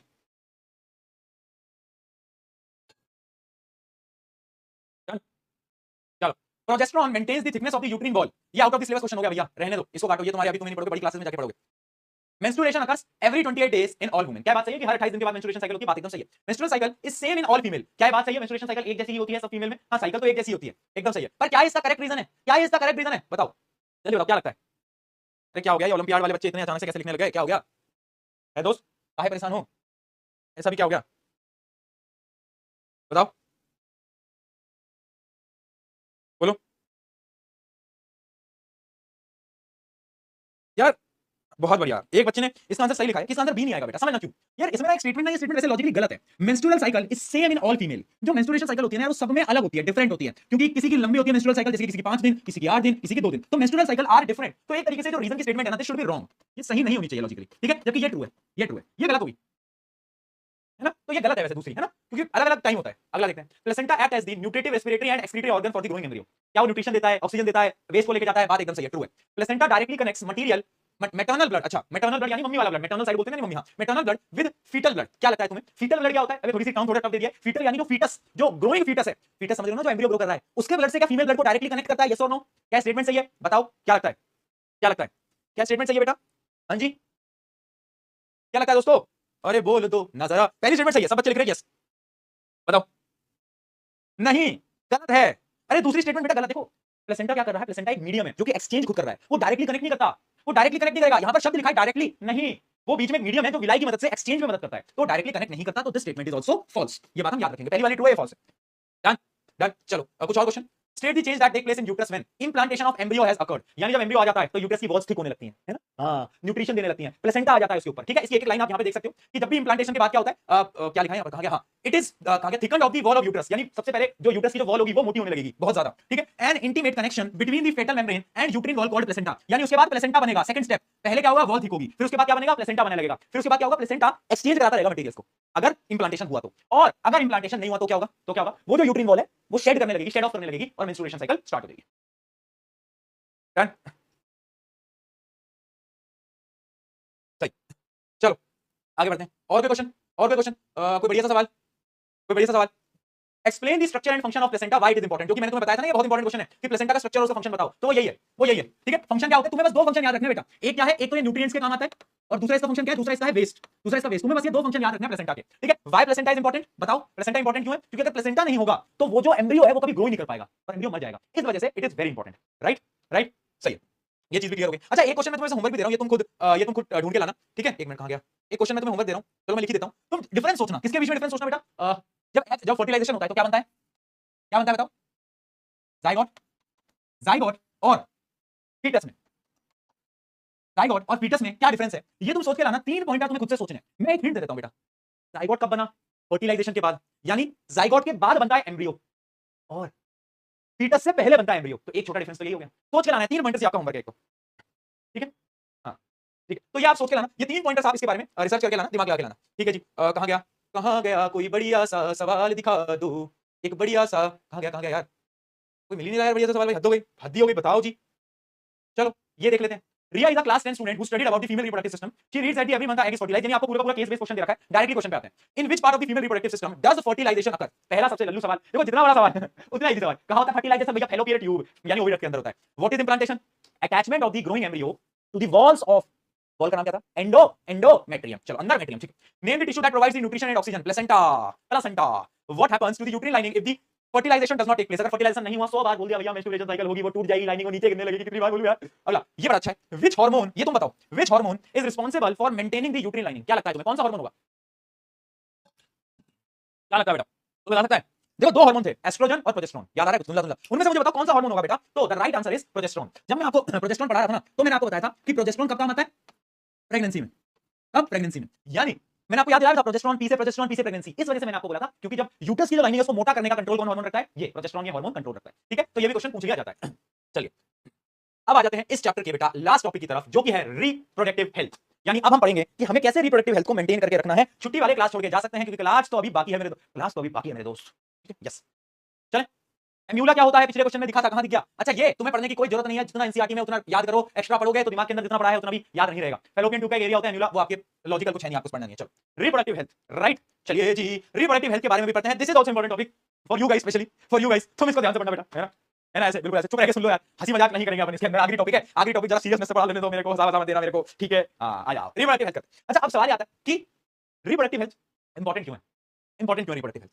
आपको ये पता है कि रिप्रोडक्शन तो बहुत इंपॉर्टेंट है, क्योंकि उसकी मदद से स्पीशीज हमारी क्या होती है? कंटिन्यू होती है। और इसी की वजह से जो ह्यूमंस होते हैं वो क्या करते हैं? सेक्सुअल रिप्रोडक्शन करते हैं। यस और नो, यस और नो, ठीक है? अब इसके अंदर क्या है? 2 पार्ट होते हैं रिप्रोडक्टिव हेल्थ के अंदर, 2 पार्ट होते हैं। कौन कौन से पार्ट होते हैं? देखो, सबसे पहला होता है फिजिकल हेल्दी रिप्रोडक्टिव सिस्टम, कि एक तो रिप्रोडक्टिव सिस्टम एकदम हेल्दी हो आपका। दूसरा awareness about safe and hygienic reproductive practices, यानी जैसे रिप्रोडक्शन करा जा रहा है बेटा, वो जो प्रैक्टिसेस हैं वो सेफ हो, जिससे कि कुछ बीमारियां ना लग जाए, ठीक है? हंसो मत, दांत बाहर निकाल दूंगा तुम्हारे, ठीक है? हाँ, तो जैसे रिप्रोडक्शन करना है उसके लिए भी अवेयरनेस है। तो इसके 2 पार्ट होते हैं बेटा। एक तो होता है डिसीज, यानी बीमारियां भी होती हैं। हाँ, रिप्रोडक्शन करने से भी बीमारियां हो जाती हैं, मतलब कुछ बीमारी होती है, मैं बता दूं, ठीक है?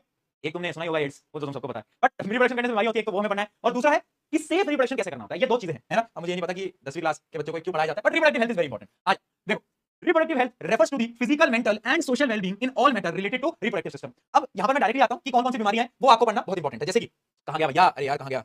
एक बात मुझे बताओ, मैंने तुम्हें प्यूबर्टी तो पढ़ा दिया था ना?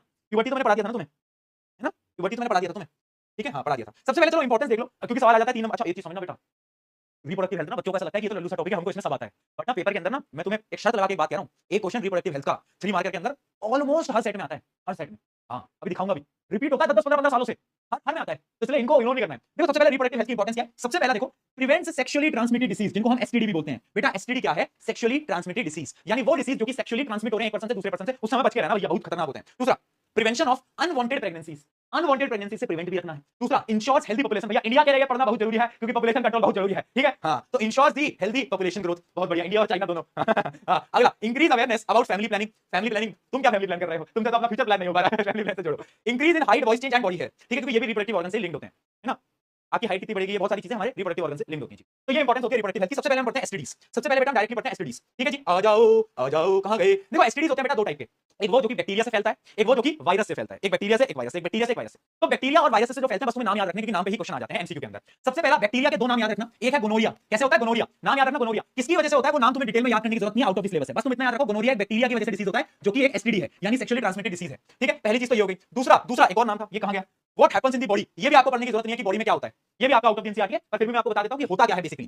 Bacteria attacks the lining of the reproductive organ, it causes पस like discharge, burning sensation while urinating and pain in the lower abdomen. अगर ऐसी कोई कंडीशन आ रही है तो भैया चेक करा लो, क्या पता आपको गोनोरिया हो गया हो, ठीक है? तो ये संकेत है गोनोरिया के, जस्ट फॉर नॉलेज बता रहा हूं, उतना नहीं पूछा जाता। नाम याद रखना, गोनोरिया किसकी वजह से फैलता है? बैक्टीरिया की वजह से फैलता है, ठीक है? दूसरा बैक्टीरिया की वजह से फैलने वाला डिसीज का नाम है साइफिल्स। क्या है? साइफिल्स, ठीक है? दूसरा है साइफिल्स, ये भी एक बैक्टीरिया की वजह से होता है, नाम हम याद नहीं करेंगे, हमारी किताब में नहीं है, ठीक है? अब समझना बेटा, इसमें क्या होता है, इसकी कुछ स्टेजेस होती हैं। First stage, small painless source on genitals. Later stage क्या होता है कि जो जेनिटल्स यानी जो रिप्रोडक्टिव ऑर्गन्स होते हैं उस पे रैशेस हो जाते हैं। क्या हो जाता है बेटा? रैशेस हो जाता है, और उसके बाद बहुत सारे डैमेजेस आने लगते हैं, बहुत मतलब बॉडी में बहुत इंपैक्ट आता है, बड़ी खतरनाक बीमारी है साइफिल्स, ठीक है? साइफिल्स इज अ बैक्टीरियल डिसीज। बहुत बढ़िया। अब आते हैं वायरस के ऊपर। 2 वायरस हमें याद रखना है, एक है एड्स, एड्स आपने सुना होगा, एड्स की फुल फॉर्म आप याद कर सकते हो, एक्वायर्ड अमीनो डेफिशिएंसी सिंड्रोम। ठीक है, ये होता है एड्स, ये एक वायरस की मदद से फैलता है ना, वायरस की वजह से कॉज होता है, फैलता तो सेक्सुअली ट्रांसमिट होता है एक पर्सन से दूसरे पर्सन में। अब ये स्प्रेड कैसे होते हैं बेटा, ये डिसीज स्प्रेड कैसे होते हैं, ये स्प्रेड होते हैं अनप्रोटेक्टेड सेक्सुअल कॉन्टैक्ट की वजह से। अनप्रोटेक्टेड सेक्सुअल कॉन्टैक्ट समझाता हूं बेटा, बेसिकली होता क्या है ना, अगर कोई ऐसा इंसान है जिसको एड्स हो रखा है और उसका जो ब्लड है ना, ब्लड खून, वो तुम्हारे ब्लड से कांटेक्ट में आ जाएगा तो तुम्हें भी फैल जाएगा। अब ये सिर्फ सेक्सुअली ट्रांसमिट नहीं होते, मान लो तुम भैया के पास गए बाल कटवाने वाले में, उन्होंने एक रेजर लिया, वो होता है ना उस तरह लेते हैं, इस तरह, वो देखा लड़के लड़के समझ पाएंगे जैसे ऐसे करने का काम आता है, हाँ तो वो लिया उन्होंने, और मान लो उसके अंदर तो ब्लेड है, वो यूज्ड ब्लेड है, किसी और का ब्लेड है, किसी और का भी उससे करा गया तो उसका ब्लड उस पे आ गया होगा, और अगर वो तुम्हारे ब्लड से कनेक्ट आ जाता है, मिक्स हो जाता है, तो तुम्हें भी एड्स हो सकता है। तो सिर्फ सेक्सुअली ट्रांसमिट नहीं होता, ऐसे भी हो जाता है ट्रांसमिट। ठीक है, एक नाम ये याद रखना, और एक होता है क्या, जेनिटल हर्ब्स, जेनिटल हर्ब्स। ठीक है, ये भी एक होता है जो कि वायरस की मदद से फैल रहा होता है। क्या बात क्लियर है, क्या बात क्लियर है? मेरे स्कूल का नाम एड्स है, स्कूल का नाम कैसे एड हो सकता है भाई, क्या बात कर रहे हो हैं, क्या बात कर रहे हो?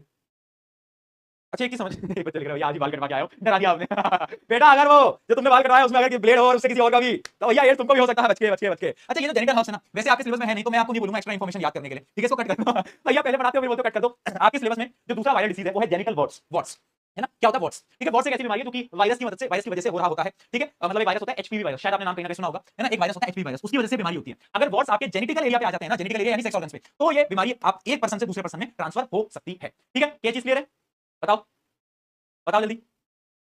ठीक है, ये हो गया वायरल, यानी दो बैक्टीरियल, बैक्टीरिया के दोनों के नाम याद रखना, वायरल, वॉट्स और एड्स। उसमें क्या था, उसके भी दोनों नाम हम याद रखेंगे, गोनोरिया और साइफिल्स। ये नाम याद रखने क्योंकि ऑप्शन में पूछा जाता है इनमें से कौन से बैक्टीरिया की वजह से हो रहे हैं, कौन से वायरस की वजह से हो रहे हैं। क्या चीज क्लियर है, आगे बढ़े, जल्दी बताओ। कहां गया भाई, यार इन्होंने वो नहीं दिया क्या, ओहो हो, कुछ स्लाइड में कुछ मिसिंग मिसिंग सा लग रहा है, दिक्कत कर दी भाई, ये तो दिक्कत कर दी। एक मिनट रुको, चलो मैं अभी आपको ये बता देता हूं, एक टॉपिक स्लाइड में है नहीं, एक टॉपिक स्लाइड में है नहीं, कोई बात नहीं। सुनो, अब ये जो एसटीडीज हैं इनसे प्रिवेंशन कैसे कर सकते हैं, तो सिंपल सी बात है यार, देखो कुछ मेथड्स होते हैं, कुछ मेथड्स होते हैं जिनको प्रिवेंशन मेथड बोलते हैं, जिनकी मदद से एसटीडी नहीं होगा। ठीक है, कुछ मेथड होते हैं यानी अगर हम सेफ सेक्स करते हैं उसकी मदद से ये एसटीडीज रुक जाते हैं। ठीक है, वही सेफ सेक्स यानी कुछ प्रिवेंशन मेथड्स होते हैं, चार मेथड होते हैं, वो चारों मेथड में आपको दिखा देता हूं, उसकी स्लाइड मुझे लग नहीं रहा है, इसमें से मिस हो गई है, वरना मैं आपको डिटेल में बताता। कहां गया यार, ओहो हो, कैसे मिस कर दी भाई स्लाइड। जैसे कि चार मेथड होते हैं बेटा, एक होता है बैरियर मेथड, पहला तो है बैरियर मेथड, समझा देता हूं मैं है ना, अभी मैं मेरे हिसाब से एक स्लाइड अटैच करनी पड़ेगी, मैं बोल देता हूं यार, एक मिनट रुको।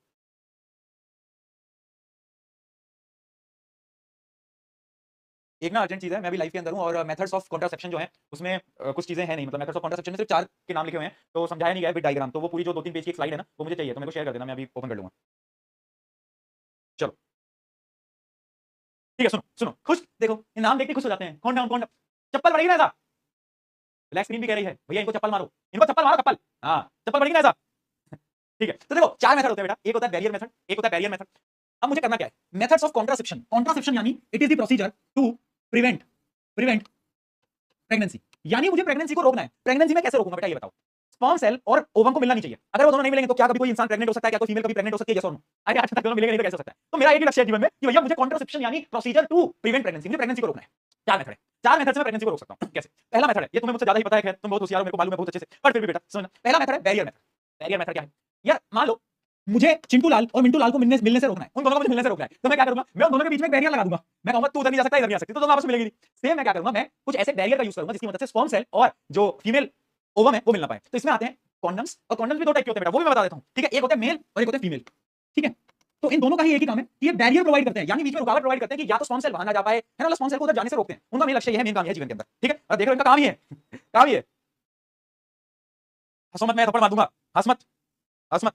ठीक है यार, बेटा पढ़ा लेने दे, बहुत बहुत बहुत मारूंगा तेरे को मैं। ये इन बच्चों का क्या करूं मैं, परेशान हो गया उनसे यार, तुम लोगों को थोड़ी शर्म नहीं आती, कभी कभी तो शर्म आई है जीवन में, थोड़ी सी, थोड़ी नहीं आती। उसको हम बोलते हैं क्या, बैरियर मेथड। ठीक है बेटा, मैं भी बोल दूंगा तुम्हारे स्कूल के टीचर की तरह, इसको रीड कर लेना और खुद से पढ़ लेना। ठीक है, हाँ, तो पहला बैरियर मेथड।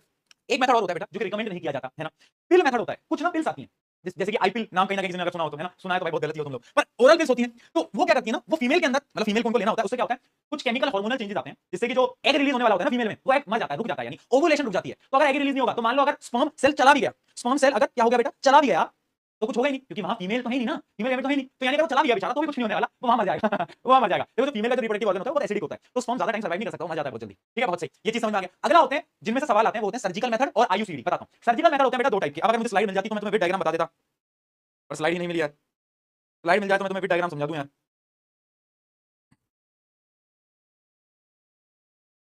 एक मिनट दो जरा, एक मिनट देना बेटा, ब्लैक स्क्रीन आएगी थोड़ी सी देर के लिए, थोड़ी सी देर के लिए ब्लैक स्क्रीन आएगी, बस 2 मिनट देना, क्लास में बने रहो। अभी मैं वो स्लाइड्स वगैरह ओपन कर रहा हूं, क्योंकि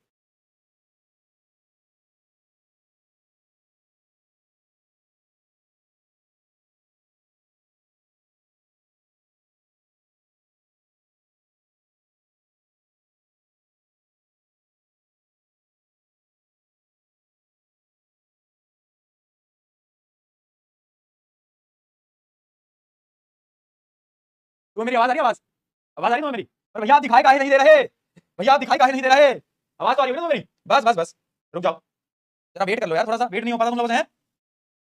2 मिनट का ब्रेक लिया, जाओ फटाफट से जाओ। मैं थोड़ा सा डाउनलोड वगैरह कर लूं यार, फाइल ही नहीं मिल रही है। कैमरा ऑन करके करूंगा ना तो तुम लोगों को भरोसा नहीं मुझे, तुम सारे आईडी पासवर्ड सब कुछ देख लोगे ना, फिर तुम लोग गलत हो। इन लोगों को डर लगता है तुमसे, दिक्कत है, इसलिए मैं कैमरा बंद करके कर रहा हूँ, ठीक है।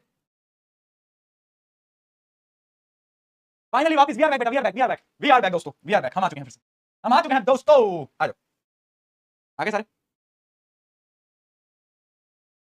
चल चलिए स्टार्ट करते हैं। देखो टाइप ऑफ कॉन्ट्रासेप्टिव मेथड जो मैं आपको बता रहा था, 4 मेथड होते हैं, 4 मेथड होते हैं, ठीक है, बहुत बढ़िया। तो मैकेनिकल, केमिकल, इंट्रायूटेरिन, सर्जिकल, एक एक करके पढ़ते चलते हैं। जैसे सबसे पहले है मैकेनिकल, तो ये है मेल कॉन्डम, ये है फीमेल कॉन्डम, ज्यादा दिमाग वो चीज मत करो, बहुत मालूम है, ये मैं आपको डिटेल में बता चुका हूं। इनका मेन काम क्या है बेटा? इनका मेन काम है these work by preventing meeting sperm and ovum, इनका मेन काम ये है। बट पता है तुम्हें सबसे बेस्ट मेथड यही है, क्योंकि ये इकलौता ऐसा मेथड है जो कि प्रेगनेंसी को तो रोकता ही है, वो तो करता ही है प्रिवेंट, बट उसके साथ साथ एसटीडी से भी प्रिवेंट करता है। सबसे बेस्ट तरीका कौन सा है अगर पूछ ले चारों में से बेटा, तो क्या बोलोगे तुम? The first method that is barrier method. क्यों बोलोगे barrier method? Because barrier method pregnancy को प्रिवेंट कर ही रहा है, वो तो सारे मेथड कर रहे हैं, पर ये इकलौता ऐसा मेथड है जो कि सेक्सुअली ट्रांसमिटेड डिसीजेस को भी रोकता है। इसलिए रिकमेंड किया जाता है कि आप इसी मेथड को यूज करें, क्योंकि इससे एसटीडीज भी प्रिवेंट हो जाती है, राइट। एसटीडीज से प्रिवेंट होता है। एमसीक्यू में सबसे बेस्ट मेथड कौन सा? मैकेनिकल बैरियर मेथड, ठीक है जी, बहुत बढ़िया। अगला आ जाता है केमिकल, जो कि मैं तुम्हें बता रहा था। इसमें क्या आता है? कुछ पिल्स आती हैं, ओरल पिल्स या फिर उनको हम वेजाइनल पिल्स भी बोलते हैं। इनका काम क्या होता है? दीस पिल कंटेन सर्टेन हार्मोन, हार्मोन होता है क्या? हार्मोन के क्या काम होते हैं? Prevent the production of ovum. कुछ पिल्स जो होती है जो कि ओवम को प्रोड्यूस नहीं करती, और कुछ पिल्स होती है जो कि अगर स्पर्म सेल अंदर आ रही है तो उसको मार देती है, किल स्पर्म सेल, देख रहे हो, मृत्यु हो रही है, जीव मृत्यु है ना। और प्रिवेंट्स इंप्लांटेशन, या फिर कुछ ऐसी पिल्स होती है जो कि ग्रोइंग एम्ब्रियो को इंप्लांट करने से रोक देती हैं, उसको वहीं पर ही खत्म कर देती हैं, ठीक है। बट एक चीज याद रखना प्रिय दोस्तों, कि ये जो केमिकल मेथड है ना, ये बहुत ज्यादा डेंजरस होता है। डेंजरस यानी इससे आपकी बॉडी के अंदर, फीमेल बॉडी के अंदर केमिकल चेंजेस आते हैं जो कि नॉट रिकमेंडेड होता है एकदम, ठीक है। तो याद रखना, they have certain side effects, इसलिए सबसे बेकार मेथड जो हम बोलेंगे वो यही होगा, क्योंकि इससे बहुत साइड इफेक्ट्स होते हैं, क्योंकि बेसिकली फीमेल अपनी हार्मोनल साइकिल को बदल रही है, ठीक है। तो इस वजह से और इससे एसटीडी भी प्रिवेंट नहीं होते, it can not prevent STD, याद रखना, ठीक है। चलिए अब आता है आईयूसीडी। आईयूसीडी से पहले मैं आपको सर्जिकल मेथड बताता हूं। अब ये जो सर्जिकल मेथड है ना बेटा, ये बड़ा ही खतरनाक ही मेथड है। इसमें हम क्या करते हैं? देखो दो प्रकार के होते हैं, एक होता है मेल का सर्जिकल मेथड, एक होता है फीमेल का सर्जिकल मेथड। अब हमें क्या है ना, इसमें क्या करते हैं, मेल वाले जो सर्जिकल मेथड है उसको बोलते हैं वेसेक्टोमी। नाम याद रखना, वेसेक्टोमी या वेसेक्टोमी, ठीक है, वेसेक्टोमी। अब इसमें हम क्या करेंगे, डायग्राम देखना, ये है मेल रिप्रोडक्टिव ऑर्गन। तुम्हें याद होगा वास्ट डेफरेंट वाली ट्यूब थी जो कि स्पर्म को लेकर जाती थी। तो इसमें क्या करते हैं कि स्पर्म रिलीज ना हो, मतलब क्योंकि हमें प्रिवेंट करना है प्रेगनेंसी को, तो ये सर्जिकल मेथड है जो कि डॉक्टर्स परफॉर्म करते हैं। उसमें ये यहां से करके काट देते हैं, दोनों एंड को बांध देते हैं, दोनों एंड को बंद कर देते हैं बेटा। अब क्या होगा, यहां से तो बनेगा पर यहीं रुक जाएगा, तो यहां पे कुछ जा ही नहीं पाएगा, और जब जा ही नहीं पाएगा कैसा होगा रिप्रोडक्शन? तो यानी इसमें वास्ट डिफरेंट को कट करके टाई कर देते हैं, इसी वजह से इसका नाम होता है वेसेक्टोमी, क्योंकि इसमें वास्ट डिफरेंट ट्यूब थी ना, वेसेक्टोमी, समझे? हाँ बेटा, नसबंदी, समझ गया मैं, समझ गया यार, मैं इतने अच्छे तरीके से उसको समझाने की जरूरत नहीं थी। देखो बेटा मोहित, नसबंदी बोलते हैं भैया उसको। भाई क्या एक बच्चा पूछ रहा है, भैया यहाँ पर स्पर्म कलेक्ट होगा तो फट नहीं जाएगा क्या? तू पागल हो गया यार, ठीक है। चलो कहां से डाउट आता है तुम्हारा? ये मेल के अंदर होता है, ये सेम फीमेल में भी होता है, जिसको बोलते हैं ट्यूबक्टोमी। क्या बोलते हैं बेटा? ट्यूबक्टोमी। तो इसमें हम क्या करते हैं, ट्यूबक्टोमी के अंदर हम जो फीमेल का तुम्हें याद होगा फैलोपियन ट्यूब है ना, जिसको मोवी डक्ट भी बोलते हैं, उसको कट करते हैं, उसको यहां से कट करा और उसको ऐसे बांध दिया दोनों तरफ से। तो अगर मान लो एग प्रोड्यूस भी होगा तो यही रह जाएगा। अब ये जो स्पर्म सेल है वो तो इससे आगे बढ़ ही नहीं पाएगा, देखो स्पर्म सेल तो यहीं रुक जाएगा, स्पर्म सेल तो यहीं रुक जाएगा, आगे कैसे जाएगा? आगे नहीं गया तो फर्टिलाइजेशन नहीं हुआ, तो उसको बोलते हैं क्या? उसको बोलते हैं ट्यूबक्टोमी, ठीक है, ट्यूबक्टोमी, ठीक है। तो Fallopian tube is cut and two ends are sealed, दोनों को दिया। तो ये होगा सर्जिकल मेथड। इस पे सवाल आते हैं वेसेक्टोमी ट्यूबक्टोमी के ऊपर कि क्या होता है वेसेक्टोमी, क्या होता है ट्यूबक्टोमी, पता होना चाहिए। और एक लास्ट चीज आ जाती है जो कि हमारा IUCD. IUCD method is our last contraceptive method. अच्छा, कॉन्ट्रासेप्टिव के मेथड मतलब कॉन्ट्रासेप्टिव का नाम में किसी को दिक्कत तो नहीं है ना? कॉन्ट्रासेप्टिव का मतलब जो नाम है कॉन्ट्रासेप्टिव का मतलब क्या है? प्रिवेंट प्रेगनेंसी, ये समझ आ गया ना? सिर्फ पहला ऐसा मेथड है बेटा जिसकी मदद से आप प्रेगनेंसी के साथ साथ एसटीडी भी कंट्रोल कर सकते हो। बाकी तीनों मेथड में एसटीडी कंट्रोल नहीं होता, नहीं होता, ठीक है। अब intra uterine contraceptive devices, IUCD, full form याद रखना, इंट्रा यूट्रीन कॉन्ट्रासेप्टिव डिवाइसेस। ये एक ऐसा डिवाइस है जो कि फीमेल में इंप्लांट किया जाता है। क्या किया जाता है? फीमेल में इंप्लांट किया जाता है, ठीक है, समझा। इसका एग्जांपल होता है कॉपर टी। कॉपर टी यानी कॉपर का एक टी शेप का एक चीज आती है छोटी सी, मैं आपको दिखाता हूं कैसे इंप्लांट होता है। इस प्रकार से वो दिखता है, इस प्रकार से दिखता है, कैसा दिखता है? इस प्रकार से दिखता है। तुम्हें अगर याद हो तो जो यूट्रस होती है ना फीमेल की, वो वी शेप की होती है, यस और नो, यस और नो, ठीक है। तो क्या करते हैं कि वेजाइना के अंदर ये कॉपर टी डालते हैं और वो कॉपर टी कुछ इस प्रकार से यूट्रस में पहुंच जाता है। यानी देखो यूट्रस के अंदर हमने क्या कर दिया, इस कॉपर टी को इंसर्ट कर दिया है, यूट्रस के अंदर इस कॉपर टी को हमने इंसर्ट कर दिया है, ठीक है। एक कॉपर का एक चीज है टी शेप में जिसको हमने यूट्रस के अंदर इंसर्ट कर दिया है। अब मान लो अगर स्पर्म सेल आता भी है तो स्पर्म सेल यहीं रुक जाएगा, इससे आगे जा ही नहीं पाएगा, क्योंकि यहां पर तो भाई एक बैरियर बन चुका है, बैरियर बन चुका है, जिसकी वजह से क्या होगा, कि फर्टिलाइजेशन नहीं होगा, ठीक है। तो याद रखना क्या है, these are the small T shaped devices that are planted in the uterus. These are of two type, एक होती है कॉपर जो कि मैंने आपको बताया है ना, कॉपर आईयूसीडी है ना, इंट्रा यूट्राइन कॉन्ट्रासेप्टिव डिवाइसेस। इसमें क्या होता है, prevents the sperm from reaching the fallopian tube, यानी ये बीच में रोक देती है ना, प्रिवेंट्स द इंप्लांटेशन है ना, ये सर्वसाइडल क्या होता है इसको भूल जाओ। तो यानी इसका मेन काम है कि स्पर्म को वहां तक पहुंचने नहीं देना। बट याद रखना ये एसटीडी को प्रिवेंट नहीं करता, इससे भी एसटीडी हो सकता है, इससे भी एसटीडी हो सकता है। और एक होती है हार्मोनल आईयूसीडी, यानी इसके अंदर क्या होता है, ये कुछ मतलब हार्मोन्स बॉडी के अंदर ऐसे रिलीज कराए जाते हैं जैसे कि एग बनता ही नहीं है बॉडी के अंदर, है ना, एग बनता ही नहीं है ना, जबकि उतना डिटेल में आपको पढ़ने की जरूरत नहीं है, आप बस इतना याद रखो आईयूसीडी क्या है, इंट्रा यूट्राइन कॉन्ट्रासेप्टिव डिवाइसेस। इससे क्या होता है कि स्पर्म को ब्लॉक कर देते हैं, रोक देते हैं। क्या बात समझ में आई? अगर समझ में आई तो चैट में पीके लिख के बता दो।